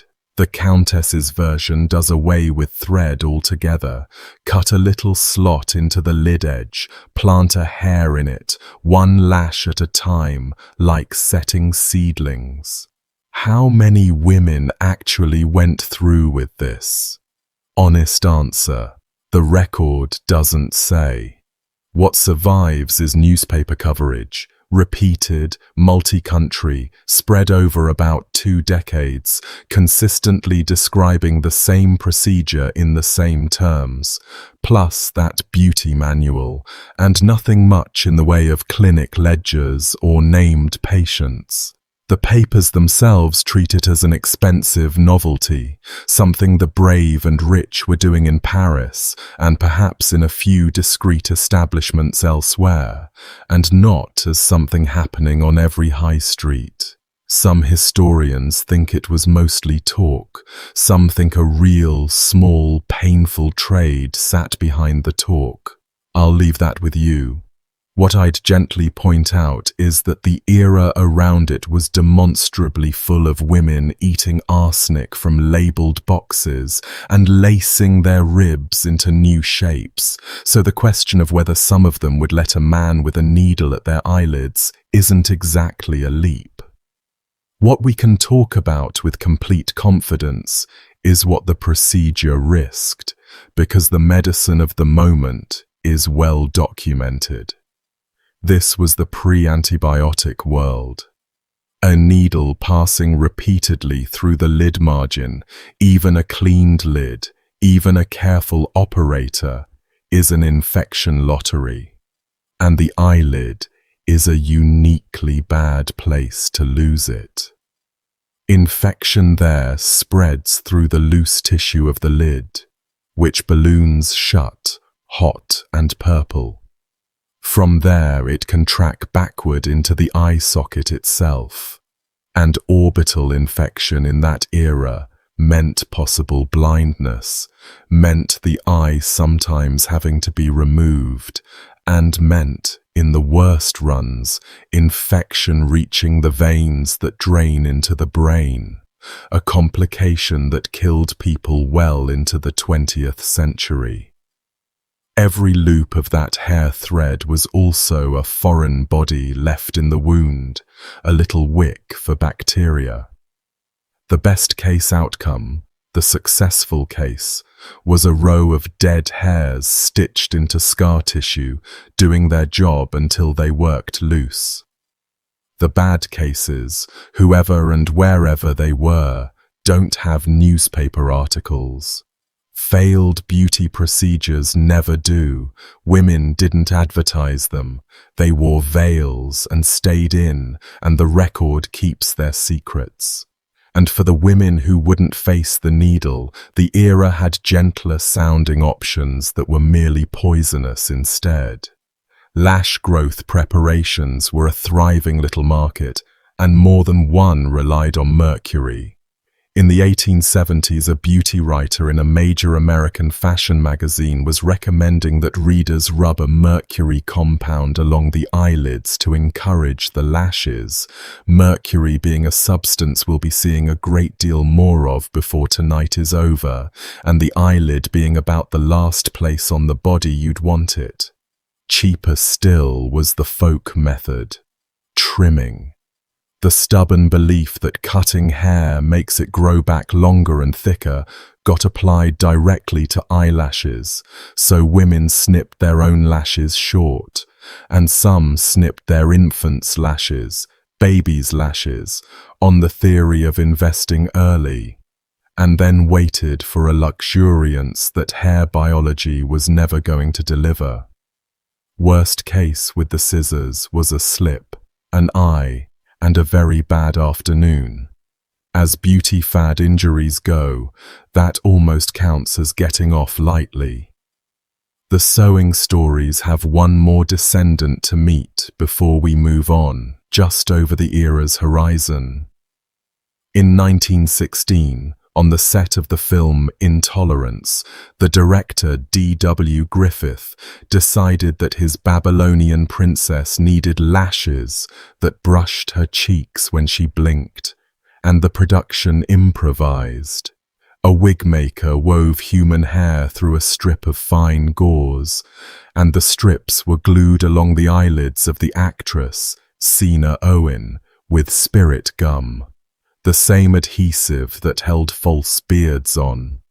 She filmed her scenes looking extraordinary. She arrived the next morning with her eyes swollen nearly shut, lids inflamed by the gum and the long day's wear, and by some accounts the removal took a number of her real lashes away with the false ones.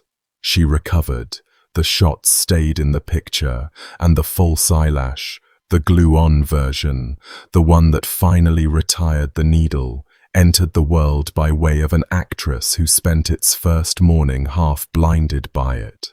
17 years further on, the same ambition, chasing the same fringe, produced an eyelash product we'll meet at the very end of tonight's video, and that one did far worse than swelling. If it seems odd that eyes kept coming up tonight, belladonna to enlarge them, needles and mercury to fringe them, the reason sits behind everything, and it's the 5th item on our list. The single most influential force shaping what a beautiful woman was supposed to look like in the 19th century wasn't a fashion house or a painter or a magazine. It was a disease, the most lethal disease of the age, and the fashionable look we've been circling all night, the pale luminous skin, the huge glittering eyes, the flush, the slenderness, is, feature for feature, the face of a woman dying of tuberculosis. They called it consumption, and the name was a plain description. The disease consumed you. Through the whole of the 19th century, it stood as the era's most relentless killer, and the numbers are difficult to take in from where we sit. Epidemiologists looking back at the 18th and 19th centuries estimate that at its height, tuberculosis accounted for as much as 1 in 4 of all deaths in Europe and the United States. 1 in 4. Not 1 in 4 disease deaths, 1 in 4 deaths, full stop. As late as 1900, with the worst decades already past, the American census counted more than 111,000 consumption deaths in a single year, and public health writers of the day put it plainly. 1 out of every 10 persons who die from disease in this country is a victim of tuberculosis. Everybody knew it intimately. Everybody had watched it. Every family album had faces it had taken. Every street had windows behind which someone was coughing through their last winter. It was the wallpaper of 19th century death, so constant that the culture had to make some sort of peace with it. The peace it made was the strange part. Somewhere across the decades either side of 1800, the look of dying from tuberculosis became the look of beauty itself. The historian Carolyn Day, who wrote the book on this, it's literally called Consumptive Chic, traces the fashion's rise across the years from about 1780 to 1850, and she frames the puzzle in a sentence best given in her own words. How is it possible, she asks, that a disease characterized by coughing, emaciation, relentless diarrhea, fever, and the expectoration of phlegm and blood became not only a sign of beauty, but also a fashionable disease? Set that list beside what the fashion plates of the era prize. Skin of an almost translucent pallor, so fine the veins show through. That's the disease, burning through the body's reserves. A vivid flush high on the cheekbones. That's the hectic fever that spiked every afternoon and evening. Eyes unusually wide, bright, glittering. Fever again, the same shine you see over any hospital bed. A slight, fragile, wasted figure, a long, thin neck, collarbones like architecture, shoulders that slope, emaciation, all of it.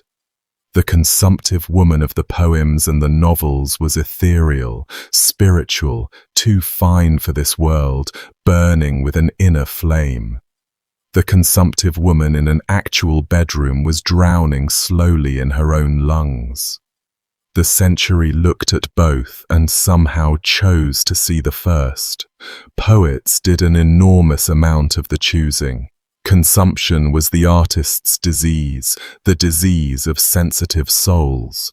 It took Keats at 25, took chunks of the Shelley Circle's world, hollowed out the romantics, and they wrote it into something almost desirable, a refining fire that burned away the coarse and left only spirit. Byron, watching himself in the glass, reportedly remarked that he should like to die of a consumption, because the ladies would all say, "Look at that poor Byron, how interesting he looks in dying." He was joking mostly. The culture that laughed at the joke went on to raise a generation of young women who drank vinegar and skipped meals chasing exactly that interesting look. Keats, more than any single person, fixed the image of the doomed young consumptive in the century's mind, and he, of all people, was denied every illusion about it. He had trained as a doctor before he was a poet, walked the wards, dressed wounds, nursed his own brother Tom through fatal consumption at close range. So on the winter night in 1820, when he coughed onto his pillow and saw the stain, he asked for a candle, looked at it once, and knew. "That drop of blood," he told his friend, "is my death warrant. I must die." A trained medical eye distinguishing bright arterial blood from the darker venous kind, in his own sputum, by candlelight. He was right, of course. Shipped to Rome for the climate on doctor's advice. He spent his last months in a small room by the Spanish Steps, nursed around the clock by the painter Joseph Seven, hemorrhaging, starved by his physician on a punitive diet, begging at his worst moments for the laudanum that was kept from him, and listening to the fountain outside the window. He died in February of 1821 at 25, and had already dictated his own epitaph, one line, no name. "Here lies one whose name was writ in water." Within a generation, the cult of the beautiful early death had made him its patron saint, and admirers spoke of consumption almost tenderly as the disease of poets. While the actual poet had spent his final winter coughing blood into basins in a rented room, fully informed, furious, and 25. And they did chase it, with the full toolkit. Rice powder and pearl powder and worse. We'll get to what was in the whitening paints shortly. To fake the pallor. Rouge placed high and hot on the cheekbone to fake the hectic flush. Belladonna, our old friend from the top of the video, to blow the pupils wide and put the fever glitter into healthy eyes. The drops make complete sense once you realize the eyes they were imitating were sick ones. Some women went further in than cosmetics. Deliberate starvation to whittle the figure down to the consumptive silhouette, tight lacing, doing double duty, since a compressed ribcage delivers the shallow breath and the easy faint. The corset even shaped its ideal to match. The drooping consumptive posture, the sloped narrow shoulders, got built into the actual cut of gowns. Fashion, by that point, was doing an impression of the disease. Here is what the disease actually did, without the gauze. The part the whole fashion depended on nobody looking at directly. Tuberculosis of the lungs is slow. That was its horror and, perversely, its glamour. It gave you time to be beautiful while it killed you. The bacterium, once it took hold, ate the lung tissue itself, hollowing out cavities, and the body fought back with fevers that climbed every afternoon and broke every night in sweats that soaked the sheets through. Families changed a consumptive's bedding the way you'd bail a boat. The cough started dry, turned productive and became the metronome of the sick room. Months of it, years of it, bringing up sputum and then streaks of blood, and then, when the disease finally ate through into a decent-sized blood vessel, the hemorrhages. A bad lung hemorrhage is among the most terrifying deaths a body can arrange. Bright red arterial blood comes up with the cough, mouthfuls of it, and the person is fully conscious, choking on it, aware of exactly what's happening, while the people who love them can do absolutely nothing but hold them and ruin their own clothes. Some consumptives died in one catastrophic bleed. More of them wasted first. The body, unable to keep pace with the fever's fuel bill, burned its own muscle and fat until the living person visibly became a skeleton with bright eyes, still lucid, often eerily hopeful, because the disease had one more cruelty in stock, a strange characteristic optimism, spasphisica the doctors called it, in which the dying felt sure, right up near the end, that they were finally getting better. That is what the powder and the rouge and the belladonna were imitating. Now for the women themselves, because this fashion, unlike the others tonight, comes with famous faces attached. Take Marie Duplessis. Born Alphonsine Plessis in Normandy in 1824, poor as dirt, effectively sold into the world by a brutal father, she remade herself in Paris into the most celebrated courtesan of the 1840s. New name, new manners, taught herself to speak and dress and hold a room until dukes and writers competed for her time. She was, by every account, luminous, slender, pale, dark-eyed, with exactly the fragile radiance the era worshipped, and part of that radiance was the tuberculosis that was already killing her through her entire brief reign. Her celebrated look and her death sentence were the same fact. She counted the novelist Alexandre Dumas the younger among her lovers and Franz Liszt among her admirers, and she died in her apartment on the Boulevard de la Madeleine on the 3rd of February 1847 at 23 years old. Died, as one account has it, in agony. The pretty fiction of the gentle consumptive fade nowhere in the room. She was broke, or near it. The lifestyle had always outrun the income. Within weeks, her creditors auctioned everything she owned, down to her pet parrot, while fashionable Paris filed through her rooms to gawk at a dead courtesan's furniture. Dickens, who was in town, went along and was struck by the ghoulishness of it. Dumas turned her into Marguerite Gautier, the doomed heroine of The Lady of the Camellias, within a year. Verdi turned Marguerite into Violetta, and the novel into La Traviata a few years after that. Audiences have wept over that beautiful operatic death for a century and a half. The woman under all of it coughed herself to death at 23, while the bailiffs were, more or less, already in the hallway. Or take an entire family. The Brontes of Haworth Parsonage are remembered for 3 novelist sisters. The fuller ledger of that household is one of the bleakest in English literary history, and Consumption wrote nearly all of it. The 2 eldest girls, Maria and Elizabeth, died of it first, in 1825, as children.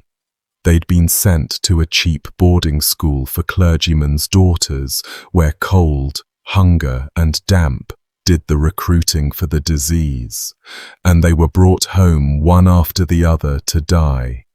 Charlotte never forgot it. The school reappears in Jane Eyre with its cruelty intact. Then, a generation later, the disease came back for the rest of them inside a single terrible year. Branwell, the brother, the failed painter, drowning in drink and opium, died in September of 1848 at 31, tuberculosis underneath all the rest of it. Emily, Wuthering Heights, was barely a year old, caught a chill at his funeral, and went into a decline that she met with a stubbornness that still stops people who study her. She refused all medical help. No poisoning doctor, she said, would come near her. She got up every morning, dressed herself, did her chores at whatever pace her failing lungs allowed, and declined by the fireplace rather than in bed, gasping through the last weeks, consenting to see a doctor only on the final day, when it no longer mattered. She died on the 19th of December, 1848, at 30. She had wasted so profoundly that the coffin the local carpenter made for her measured 16 inches across. He reportedly said he'd never built a narrower one for an adult. Anne went next, gentle Anne, dying the following May at 29 on a last hope trip to the sea at Scarborough, apologizing by witness account for being a trouble. Charlotte, who had now buried all 5 of her siblings, lived another 6 years, married her father's curate, and died in 1855 at 38, pregnant, of causes tangled up with the family disease. She once described consumption in a letter as a flattering malady. Flattering, that word again, the disease that decorates you while it digs your grave. She'd watched it flatter her entire family into the churchyard next door, and hovering over the whole cult, half in it and half its victim, is Elizabeth Siddal. If the consumptive ideal had a single face in mid-century England, it was hers. The copper hair, the heavy-lidded eyes, the pale drooping languor the pre-Raphaelite painters couldn't get enough of. She's the drowned Ophelia in Millet's famous painting, and she earned that image the hard way. She posed for it lying in a bathtub full of water, in winter, kept warm by oil lamps under the tub, and when the lamps went out during one session, Millet, absorbed in his work, didn't notice, and she didn't complain. A working-class girl doesn't interrupt the gentleman artist, so she lay in the cooling water for hours and came out of the sittings seriously ill. She never really got well again. Chronic illness, probably several kinds tangled together, became part of her identity and, in the poisonous logic of the era, part of her appeal. Her frailty made her more paintable, more muse-like, more perfectly consumptive-looking, whatever the actual diagnosis was. Dante Gabriel Rossetti drew and painted her obsessively, married her late and badly, and in 1862, after a stillbirth and in the grip of a laudanum habit, opium dissolved in alcohol, the era's all-purpose remedy, handed out for coughs and pain and grief alike. She died of an overdose at 32. Rossetti, wrecked with guilt, buried the only complete manuscript of his poems in her coffin, tucked into that famous hair. 7 years later, wanting the poems back for publication, he had her exhumed. The men who opened the grave at Highgate by firelight put it about afterward that she was scarcely changed, still beautiful, and that her red hair had continued growing until it filled the coffin. Hair doesn't do that. Even 7 years dead, even underground, the woman was still being turned into an image. the era's ideal beauty, exhumed by lamplight so a man could retrieve his poetry, and the eyewitnesses came away talking about how lovely she still looked. The literature of the age didn't just tolerate this cult, it wrote the liturgy. Edgar Allan Poe, whose young wife Virginia was dying of tuberculosis while he wrote, he watched her burst a blood vessel while singing at the piano, and lived the next 5 years in what he called a perpetual oscillation between hope and despair as she hemorrhaged and rallied and hemorrhaged again, sat down in the middle of all that and declared in a famous essay that the death of a beautiful woman is unquestionably the most poetical topic in the world. He would know. He was taking notes at the bedside. Virginia died in 1847 at 24 in a cold cottage, reportedly with the family cat on her chest for warmth, and her husband's old military cloak for a blanket, and Poe went on producing dying and dead beautiful women in verse for the remainder of his short, wrecked life. The century's most quotable line of literary theory was written by a man describing his own kitchen table, and it tells you exactly how deep the aesthetic went. Ordinary girls, meanwhile, had their own domestic versions of the look and their own methods. Alongside the outright consumption mimicry ran the era's obsession with a condition doctors called chlorosis, the green sickness. A pallor and weakness syndrome of adolescent girls, mostly anemia by our lights, that the period half medicalized and half romanticized as the natural delicacy of young womanhood.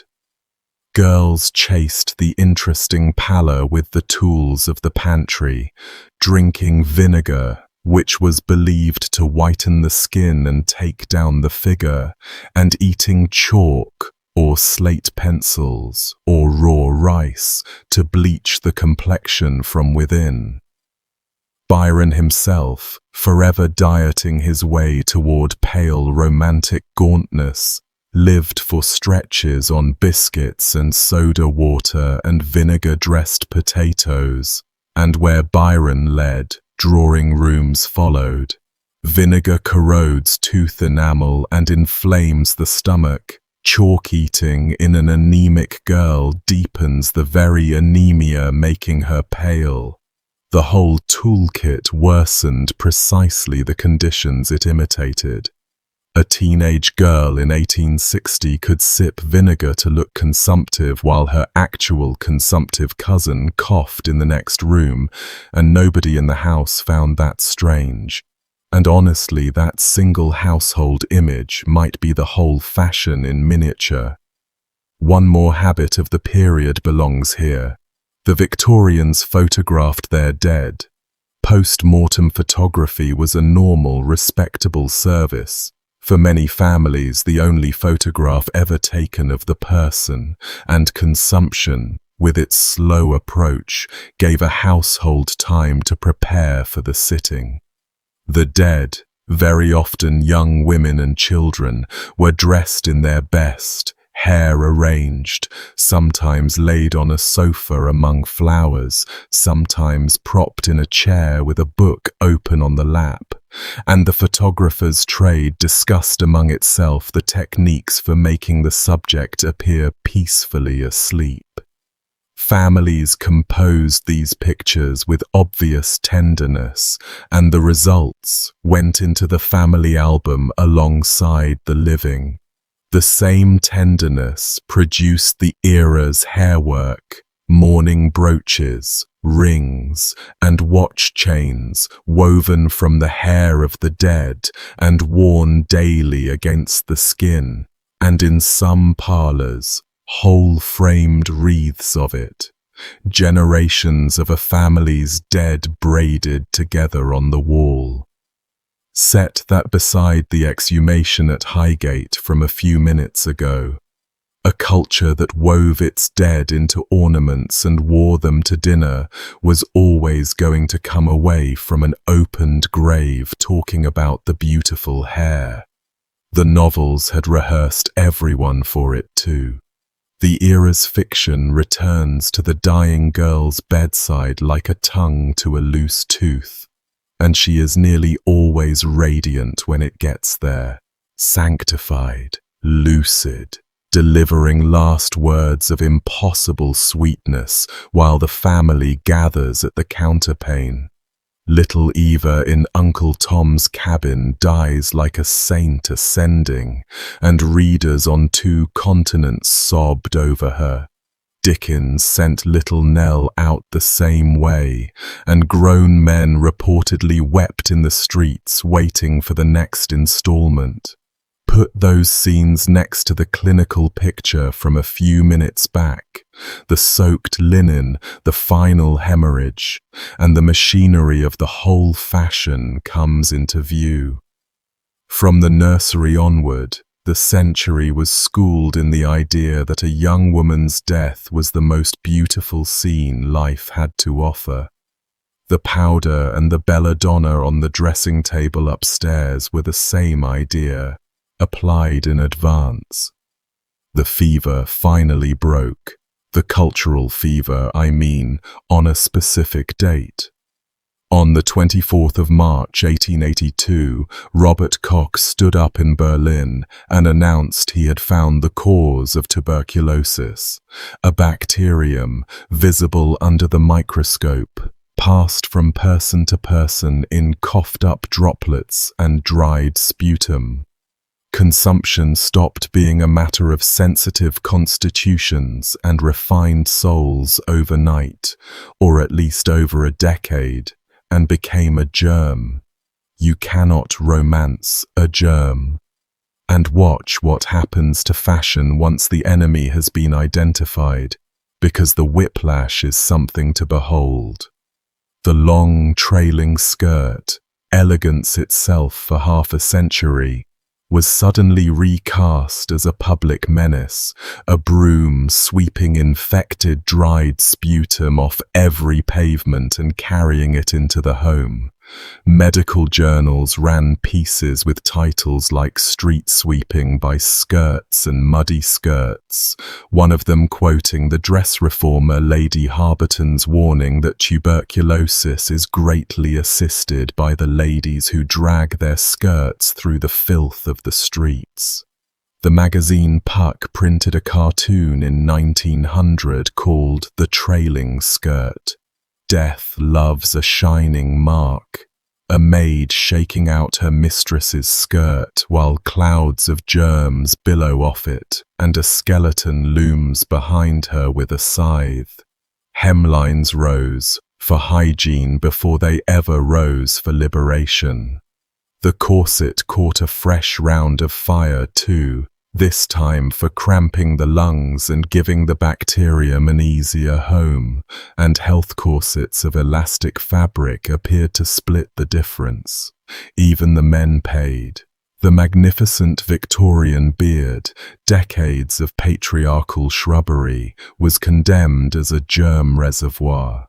An editorial in Harper's Weekly in 1903 announced that the theory of science is that the beard is infected with the germs of tuberculosis, and a writer in 1916 warned darkly about the bacteria lurking in the Amazonian jungles of a well-whiskered face. Faces got shaved, skirts got shorter, and the pale, consumptive angel quietly left the fashion plates, replaced within a generation by an ideal with colour in her cheeks that came from the outdoors.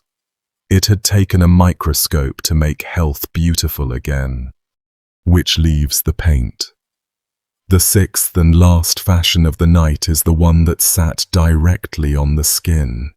The whitening paints, the lip colours, the miracle creams, and it takes us to some of the best documented poisoning cases in the whole story, with named doctors, named products, and young women whose ruined hands are described muscle by muscle in the medical journals. The whitening paints all come back to one particular metal. The Romans mined it everywhere and called it plum bum. It's the plumbing metal, the soft grey stuff of water pipes and roof flashing, the reason the chemical symbol on the periodic table is P and B.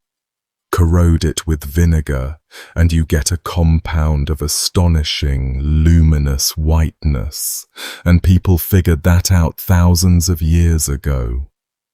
Ground fine and mixed into a paste, that white, the painters and apothecaries called it ceruse or flake white, went onto faces from ancient Greece to the court of Elizabeth I, whose famous white mask was ceruse 1/8 of an inch thick, and it never really left. The Victorians inherited it the way they inherited everything else, and gave it a genteel new name and a genteel new ritual. They called the practice enameling. A woman was enameled the way a brooch was enameled, coated in a smooth, poreless, brilliant white finish, face, neck, shoulders, bosom, everything the gown left visible. The ritual ran in stages, every one of them quietly horrifying once you know the chemistry. First, the skin was prepared, washed, in the fancier salons, with a solution of ammonia to strip the natural oils so the paint would grip. Ammonia, on the face, as the gentle part. Then the enamel went on. A paste or liquid heavy with white ceruse, smoothed over the skin in layers, sometimes tinted faintly pink, sometimes finished with a wash to set it. Then, on top, the details. Rouge on the cheeks, colour on the lips, and, for the truly committed, fine blue lines painted along the temples and the throat. Imitation veins traced onto the white to make it look like translucent living skin. The paint was so obviously deathly, so corpse-flat, that the finishing touch was drawing fake life back onto it by hand. And then the woman went out for the evening, and the real discipline began. The discipline everybody at the time joked about. She could not smile, not properly. Enamel dries and dried enamel cracks, and a good laugh could split the finish across a lady's cheek like ice on a pond. So enameled women cultivated stillness, the slight fixed curve of the lips, the raised eyebrows kept raised, conversation conducted from behind the face rather than with it. Contemporaries described enameled society women as beautiful in the way statuary is beautiful, and they meant it partly as a compliment. Whole evenings spent holding the face motionless so the poison wouldn't flake. Some salons advertised enameling that would last the season, months of wear, touched up by one's maid, slept in, built up layer over layer like an old master's varnish. Under the varnish, the skin was dying. Ceruse is directly corrosive to skin over time. It dried it, greyed it, withered it, brought out eruptions and roughness, the very flaws the paint existed to cover.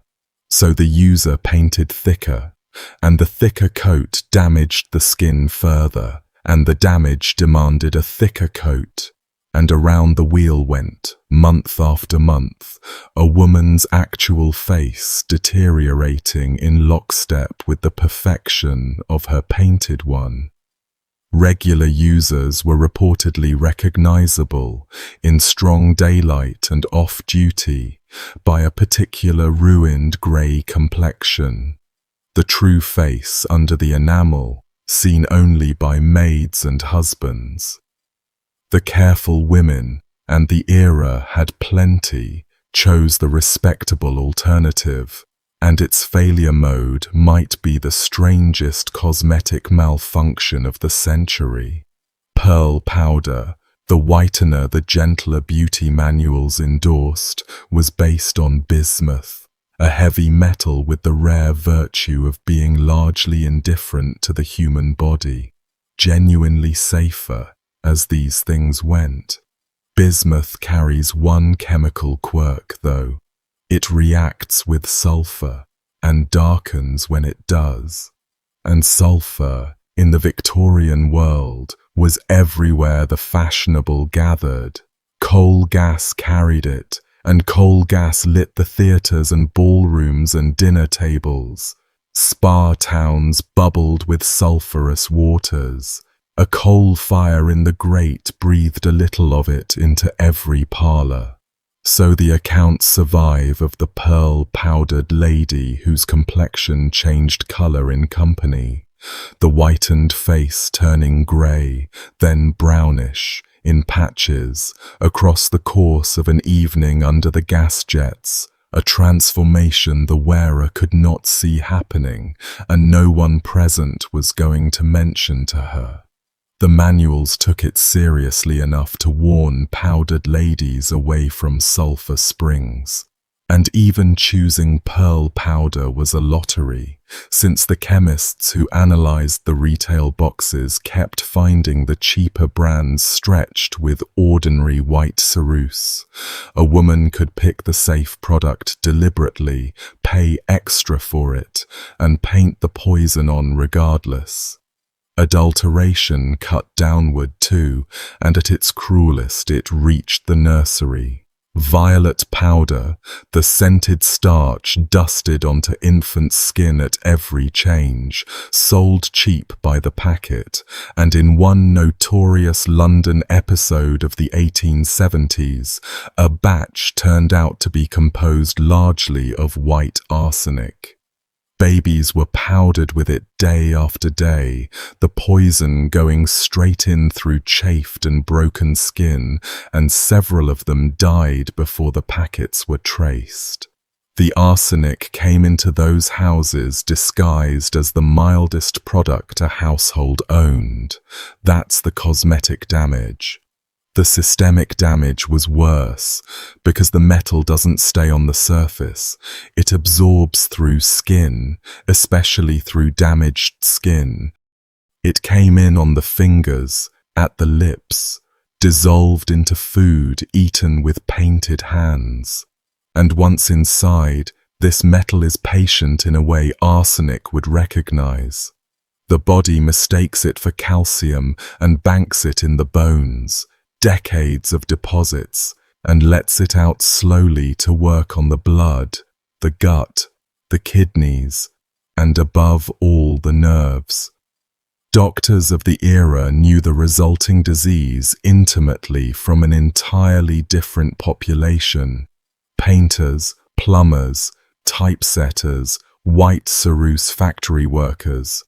And they called it plumbism, or Satanism after the gloomy old god. Its calling cards were unmistakable. A gnawing, twisting abdominal agony called painter's colic. Obstinate, weeks-long constipation. A sallow, muddy tint to the skin. A fine tremor in the hands. Anemia, exhaustion, aching joints. And two signs so distinctive that a sharp physician could diagnose from across a parlour: the gums and the wrists. Along the margin of the gums, right where they meet the teeth, the metal reacts with the mouth's own chemistry and deposits a thin blue-black line. An actual dark line drawn across the mouth, as though the poison were signing its work. The teeth behind that line greyed, blackened, loosened and fell.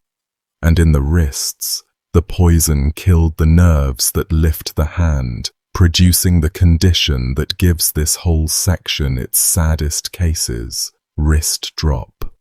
The extensor muscles die. The hand hangs limp off the end of the arm like a glove with nothing in it, and the muscles of the forearm and hand waste away to nothing. All of it. The gum line, the dead wrists, the wasted hands, walked into one New York doctor's practice on a specific autumn day, and he wrote it up so thoroughly that we can follow him through the door. The doctor was Louis Sayre, one of the most prominent surgeons in America. He more or less founded orthopedic surgery in this country. And on the 27th of September 1868, he was called to see a young woman of about 19. What he found was a girl who could not use her hands. Both wrists had dropped. She could not extend her hands or straighten her fingers. The muscles of her hands and forearms had wasted so severely that in the description that made it into his paper, the bones stood out almost as if the skin lay directly on them. She could not feed herself. She could not fasten a button. She could not brush her own hair. Another physician had already examined her and concluded she had a disease of the spine, a reasonable guess for creeping paralysis in a young person, and completely wrong. Sayre looked in her mouth. Along her gums ran the blue-black line, and the whole case reorganized itself around it in a second. Metallic poisoning. The disease of house painters and pipe fitters. In a 19-year-old girl of good family who had never held a paintbrush in her life. So where was the metal coming from? From her dressing table. For about 2.5 years, several times a day, she had been applying a commercial beauty lotion to her face, neck and hands, a whitening liquid sold in every drugstore, advertised in every paper, called Laird's Bloom of Youth. Bloom of Youth, or Liquid Pearl, to give it its full trade name, promised a soft, pearly whiteness to the skin, and its labels and advertisements called it a delightful and harmless toilet preparation. It even carried what amounted to an official endorsement, a certification obtained from the New York Board of Health, stating the product was free of anything injurious. The certification was false. Chemical analysis found the lotion loaded with 2 salts of the plumbing metal, the acetate and the carbonate, flake white in a bottle, dissolved and scented and sold to teenagers as harmless. Sayre's patient had been painting slow paralysis onto her own skin morning and night for 30 months, on the word of a label. He took her off it, treated the poisoning as best as the era knew how, and she did recover, slowly, over months, the nerves crawling back to life. She was lucky in her timing. A few more years of use and the damage tends to become the permanent kind. And Sayre, to his lasting credit, went to war about it. In 1869, he presented a paper to the American Medical Association describing 3 such cases, 3 young women, all users of the same lotion, all with the drooped wrists and the wasted hands and the telltale gums, and the association put out a public warning cataloguing the symptoms, the fatigue, the weight loss, the nausea, the headaches, the wasting muscle, the paralysis. One of the accounts attached to these cases describes a patient's hand wasted to a skeleton. Another records the case that went all the way.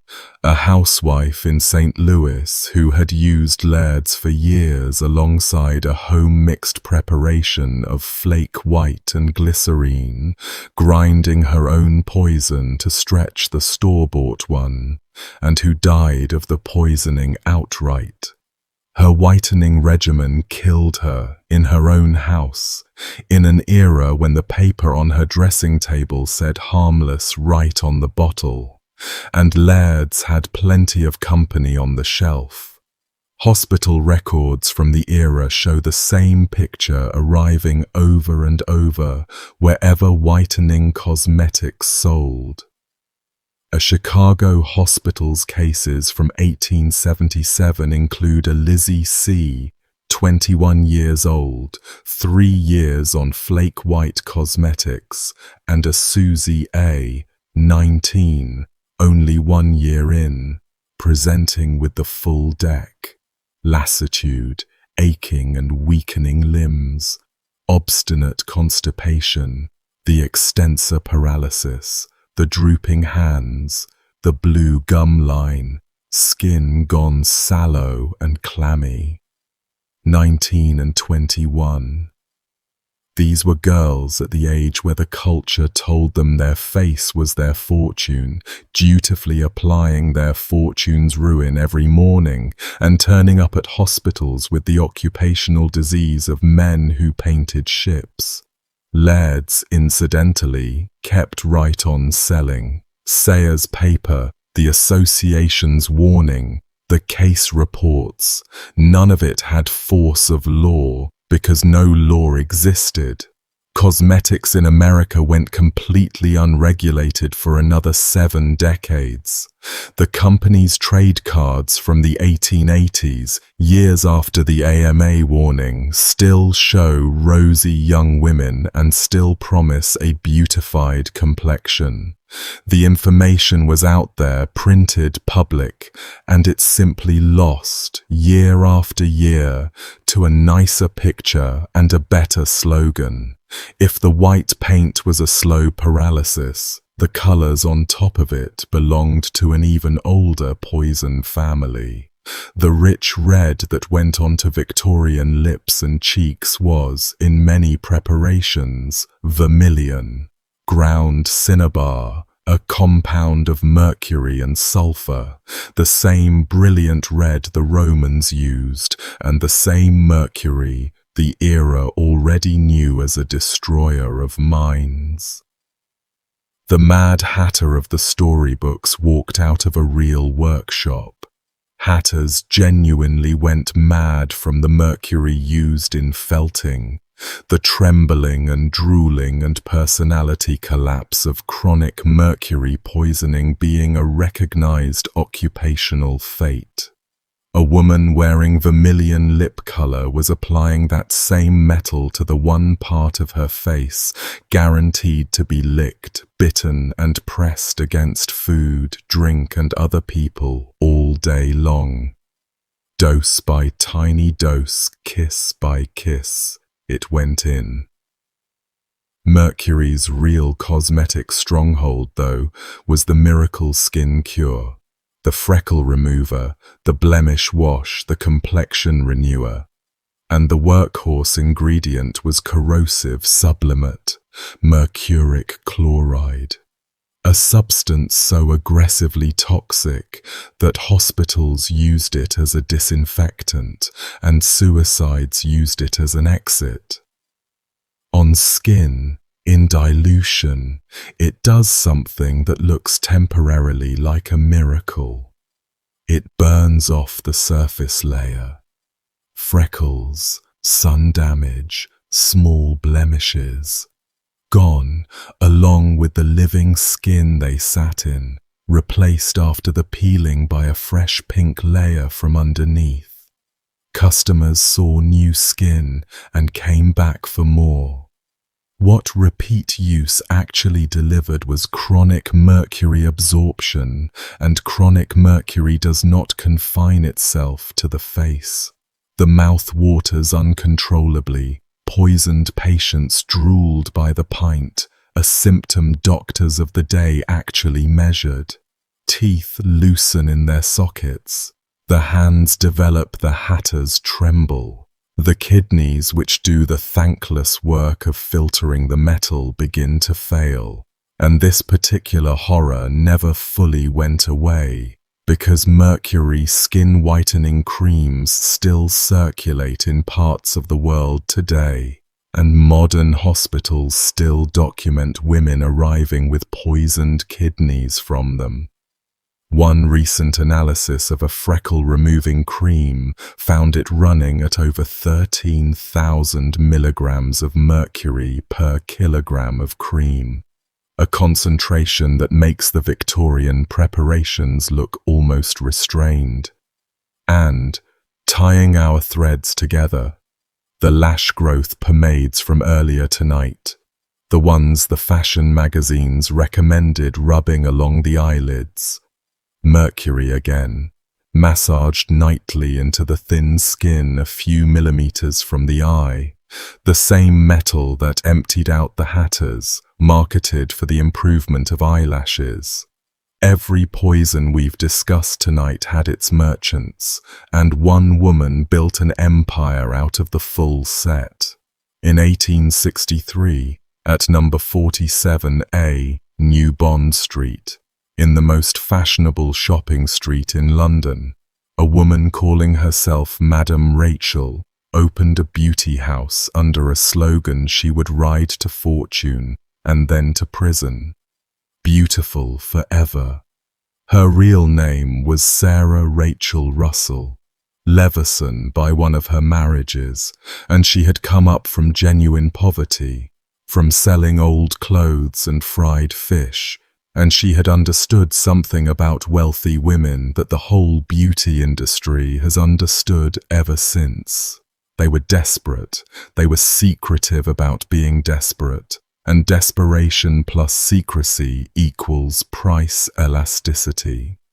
Her shop sold preparations with names like poetry, magnetic rock dew water of the Sahara, allegedly carried from Arabia at fabulous expense for removing wrinkles, Jordan water for the bath, Royal Arabian face creams, Circassian beauty washes, Armenian liquid powders. Her full, beautiful forever course of treatments could run to 1,000 guineas and beyond, a sum that would buy a respectable London house, and her specialty, the top of her menu, was enameling. Analyses and testimony from her era put the actual contents of the exotic bottles in familiar territory. Preparations built on arsenic, on corrosive sublimate, on prussic acid, and on carbonate of the white plumbing metal, the entire toxic palette of the age, decanted into Orientalist packaging, described in the sober assessments as caustic and poisonous, capable of setting up chronic inflammation of the skin or, in quantity, of killing. Water from the Sahara at Sahara prices, delivering the same slow ruin as the dollar bottle of Laird's. The poisons, in the end, were the smaller half of her business. Madame Rachel's real trade turned out to be the women themselves. A client who has spent 1,000 guineas being secretly enameled has handed you a weapon, and Rachel used it. Her most famous victim was Mary Tucker Borrowdale, a widow of a certain age with a soldier's pension and romantic hopes, whom Rachel convinced that a genuine aristocrat, Lord Ranelagh no less, had glimpsed her at the shop and fallen in love, and that he wished her made beautiful for the wedding. Over months, through forged love letters and endless new courses of treatment, Rachel stripped her of something on the order of £5,000, her jewellery and her wardrobe. When it all finally collapsed into court in 1868, the trial became a London sensation for the cruelest of reasons. The public got to inspect the results. Here was the star witness, a woman who had paid a fortune to be made beautiful forever, and the courtroom and the newspapers openly mocked what they saw. The dyed hair, the painted and ravaged complexion, the enamel over the wreckage the enamel had made. Her humiliation was total and public. The whole industry, in a sense, summarized under oath. Rachel went to prison for fraud, came out, went straight back to the same trade, and was convicted a second time. She died inside in 1880, unrepentant, having monetized every poison in tonight's video and thrown in blackmail as a service. Set against Madame Rachel, the era's beauty writers make a strange chorus, because plenty of them told the truth and it made no difference. Lola Montez, the dancer and adventuress, a woman who knew the professional beauty business from the inside if anyone did, published a book on the arts of beauty and put her warning in terms you couldn't miss. If Satan has ever had any direct agency in inducing woman to spoil or deform her own beauty, she wrote, it must have been in tempting her to use paints and enameling. A medical journal writer complained that the science of chemistry and the art of pharmacy have been exhausted to prepare delicate colorings and bright enamels for the complexion.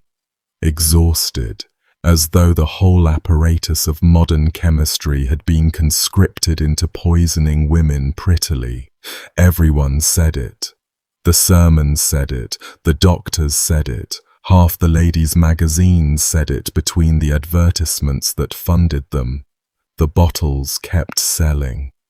If tonight has a single recurring image, it's that one, the warning and the advertisement printed on facing pages and the money flowing to the advertisement. One last face then, before we close out the century. In Paris, in the early 1880s, the most stared-at woman in society was Virginie Gautreau, American-born, married rich, and famous for a look she had engineered to an extremity nobody else dared. Her skin was powdered a pale lavender white. Accounts describe an actual lavender-tinted powder. And onto that unearthly ground she painted delicate blue veins at the temple and reddened her ears and lips against the pallor, so that the total effect by gaslight was luminous to the point of being spectral. People said she glowed like the moon. People also said, less kindly, that she had the complexion of a corpse, and the remarkable thing is that the two descriptions were of the same face, and both were meant as accurate. When John Singer Sargent painted her, the portrait we now call Madame X, the pale profile in the black dress, the scandal that erupted was about a slipped shoulder strap, but look at the skin in that painting sometime. That whiteness was constructed nightly at a dressing table, with the arsenal we've spent this section on, by a woman rich enough to buy the very best versions of it. The era's supreme society beauty, preserved forever in oil, wearing the death pallor as haute couture, consumptive chic and the enameler's art, and 300 years of white poison, all standing in one black dress. Before we let the century go, open the rest of the dressing table, because the 6 fashions we've covered were the headliners of a much bigger and equally poisonous show, and a few of the supporting acts deserve their moment. The hair, for a start. Grey hair had its own miracle industry, the restorers, bottles promising to return hair to its natural colour gradually and mysteriously. No dye, madam, merely restoration. The mystery ingredient in a whole shelf of them was our friend the plumbing metal again, dissolved as a salt. Combed through daily, it darkened the hair by depositing itself along every strand, and it absorbed through the scalp exactly the way the face paints absorbed through the cheek. Doctors of the period documented the same poisoning picture arriving by this new route: the colic, the weakness, the tremor, the telltale gum line, in patients whose only exposure was the bottle on the washstand, and hair restorer poisoning cases kept surfacing well into the 20th century, since some of the old formulas outlived the era that invented them by a scandalous margin. Combs themselves were sold made of the metal for the same purpose, so a woman could poison herself with the applicator alone. And at the other end of the hair question sat the depilatories, for removing what fashion didn't want. And the classic preparation there was a paste in the old Turkish style, orpiment, a sulfide of arsenic, since apparently no drawer of this table was complete without arsenic, mixed with quicklime. The paste worked by chemically dissolving hair, and the operating principle, as anyone who has misjudged a modern hair removal cream can testify at smaller scale, is that hair and skin are made of the same protein. Timing was everything. Left on a few minutes too long, the paste kept right on going through the skin, and the beauty manuals of the day calmly included instructions for judging the moment. Test it on a feather. Remove when the feather strips, along with remedies for the burns, because burns were simply part of the procedure's known weather. Then the diets, and one so notorious I'd be in trouble with half the comments section for skipping it: the tapeworm. Advertisements survive from the later part of the era and just after for sanitized tapeworm pills, sold for the figure, eat, eat, eat. One famous ad runs, and always stay thin. The pitch, as advertised, was that the pill contained a tapeworm egg. The worm hatches, takes up residence in your gut, eats a share of everything you eat, and slims you from within. No willpower required. Whether the pills in the bottles actually contained viable eggs, or contained nothing and merely borrowed the worm for marketing, is a genuinely open question. Historians have chased it. The surviving evidence is mostly the advertising itself, and quack pills lying about their contents was rather the industry standard. But the ads could only exist in a world where the underlying trade-off was real biology, and everyone knew it. A tapeworm is a ribbon of parasite that anchors into the wall of your intestine with hooks and suckers and grows, segment by segment, to lengths that are genuinely difficult to say out loud. Yards of it, coiled in a living gut, shedding egg-filled segments that exit the body wriggling.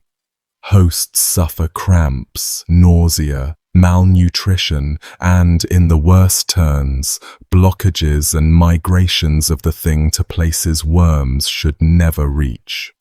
The Victorian medical shelves groaned with remedies for expelling worms people had caught by accident, and those cures were their own ordeal, violent purges, and some grimmer practical folklore about coaxing the animal out bodily. So place the advertisement in that world, a culture fighting a constant, miserable, defensive war against intestinal parasites, in which somebody looked at the enemy and thought, women would pay to have this on purpose. Whatever was really in the pills, that calculation was made, printed and sold, and the fact that it could be says as much about the pressure on women's waists as any corset inquest we've covered. The same bargain runs through every drawer of this table of horrors. The product harms you in a way that produces, briefly, the fashionable effect, the poisoned pallor, the parasitic thinness, the stripped, raw, fresh skin, and then keeps harming you past the effect and into ruin, at which point the ruin itself requires more product. Enamel wrecks the skin the enamel hides. Arsenic darkens the skin the arsenic bleached. The corset dissolves the muscles that held the waist. Every one of tonight's fashions set its hook and kept it set, which raises the reasonable question of how any of this was legal, and the answer for most of the century is disarmingly simple.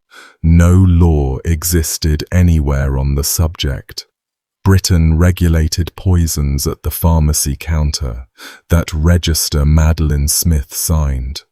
But a poison inside a beauty product, sold as a beauty product, sailed through untouched. America was wilder still. Until 1906, there was no federal oversight of anything you swallowed, and the Pure Food and Drug Act that finally arrived that year covered food and medicine while leaving cosmetics out entirely. Not an oversight so much as a lobbying result. So the paints and washes and wafers rolled on into the new century fully legal. Arsenic complexion wafers were still being sold and still being analyzed by alarmed chemists who kept finding exactly what the label promised, decades after Kate Bennett went under her marble canopy. The American Medical Association ran an entire long campaign publishing the contents of quack products, volume after volume of exposure, and the product's makers responded, on the whole, by taking out larger advertisements.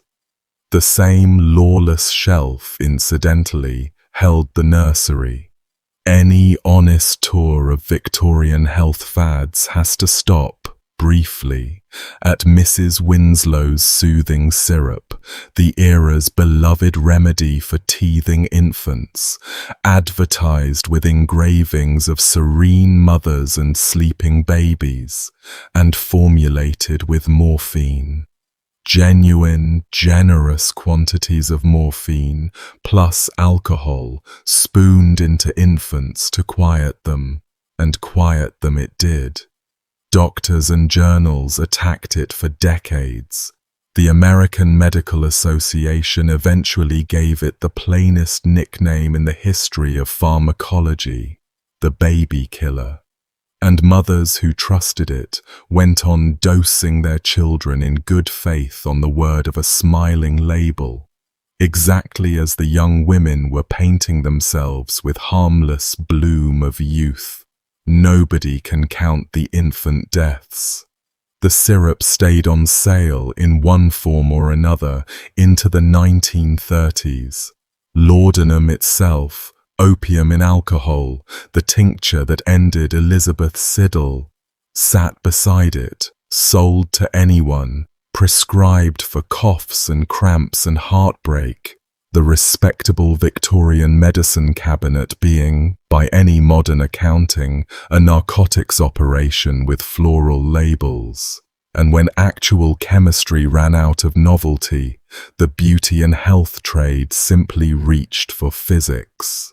The last decades of the century saw a boom in electric and magnetic health garments, electropathic belts, magnetic brushes said to cure headache and grow hair, and, in a collision of tonight's themes almost too neat to be real, the electric corset. Advertised widely in the 1880s and 90s, the electric corset promised that its magnetized steel bones would radiate curative influence into the very organs the ordinary corset was crushing, invigorating the system, calming the nerves, improving the figure and the health at a single stroke. The magnetism was negligible and did nothing in either direction, and as a swindle it was almost benign. It merely charged extra for the same compression. But it points at where the whole industry was heading as the new century opened. The public had learned to associate invisible forces with health, and science kept obligingly discovering new invisible forces, and the trade would bottle every one of them. A generation after Victoria's death, her granddaughter's era duly produced a final act to this story, so faithful to the pattern that it belongs in tonight's video, even though the calendar says otherwise. Start with the hair removers, since we left the arsenic paste a moment ago. In the late 1920s, an American company launched Coroners, a depilatory cream for the face, built on a genuinely effective active ingredient, thallium, a metal whose signature biological property, known to toxicology chiefly from rat poison, is that it makes hair fall out. It does that everywhere, not merely where the cream goes, and it doesn't stop at hair. Women who used Coroners lost the down on their lips as promised, and then lost the hair on their heads, and then, as the thallium accumulated, developed the metal's full poisoning picture. Agonizing pains in the legs and feet as the nerves died, weakness climbing the body, damaged eyes, women left limping and bald and partially paralyzed by a face cream. The medical journals documented the cases. Lawsuits eventually sank the company. No law had prevented any of it, because the cosmetic exemption from 1906 still stood. Then the eyelashes came back around. In the early 1930s, a product called Lash Lure hit American beauty parlors, a permanent dye for lashes and brows, for exactly the deep-fringed look the needle and hair operators had sold in 1899, now achievable in a single salon visit. Its dye was an aniline compound, a coal tar chemical to which a meaningful fraction of people react catastrophically, and the reactions, when they came, arrived in the most delicate tissue on the face. The famous case is a Mrs. Brown, a woman dyed for a club event, whose eyes began burning within hours. By the next morning they were swollen shut and weeping, and over the following weeks the dye's chemistry ate the surface of both corneas into open ulcers. She survived, permanently blind, and the before and after photographs, the smiling club portrait beside the clinical shot of her destroyed, suppurating eyes, became the single most effective piece of regulatory advocacy in American history. Federal Food and Drug staff assembled those pictures and others into a traveling exhibit of unregulated horrors that the press nicknamed the American Chamber of Horrors. Eleanor Roosevelt walked through it and took the Lash Lure photographs, personally, to the White House. At least one other woman died with the product, developed an infection from the ulcerations and died of it. An eyelash dye, killing a customer, in living memory of people who could remember the newspapers describing needles threaded with hair. The eyelash, of all the small vanities on the human face, claiming casualties across 2 different centuries. And towering over the whole late chapter the glow.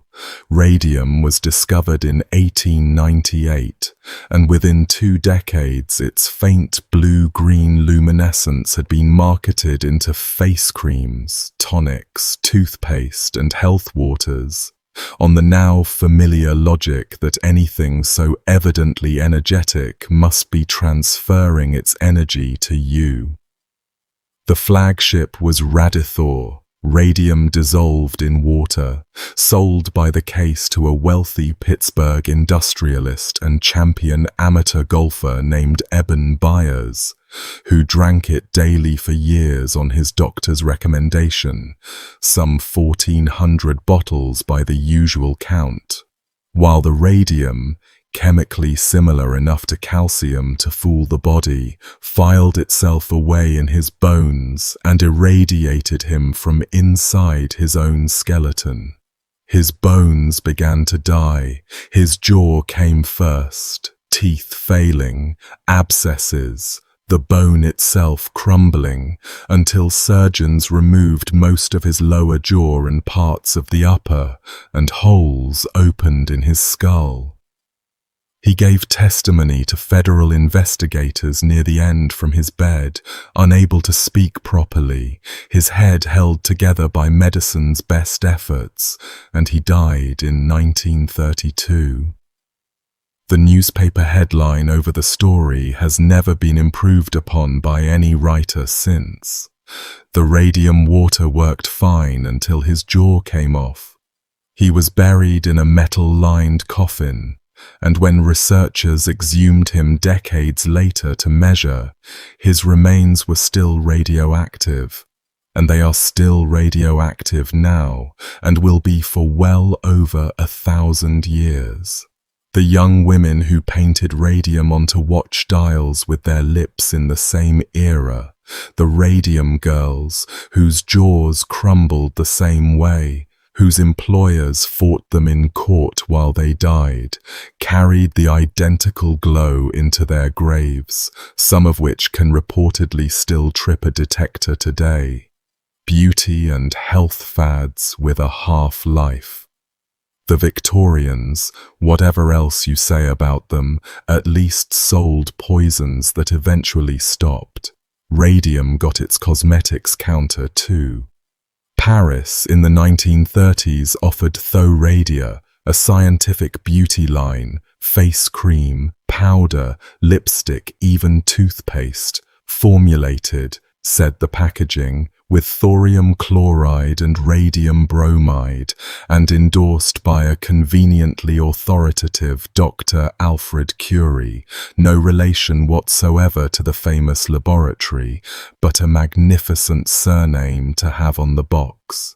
The advertisements showed a woman's face lit from beneath with an unearthly glow, and the promise, more or less openly, was that the radiance would be literal.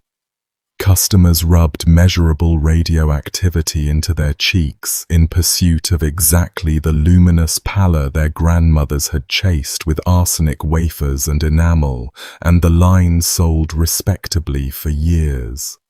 The law finally moved in 1938 when Congress passed the act that at last put cosmetics under federal control, driven over the line by a separate mass poisoning pushed for years by the women's clubs and the magazines that had championed the Chamber of Horrors, with Mrs. Brown's photographs doing their silent work in the hearings.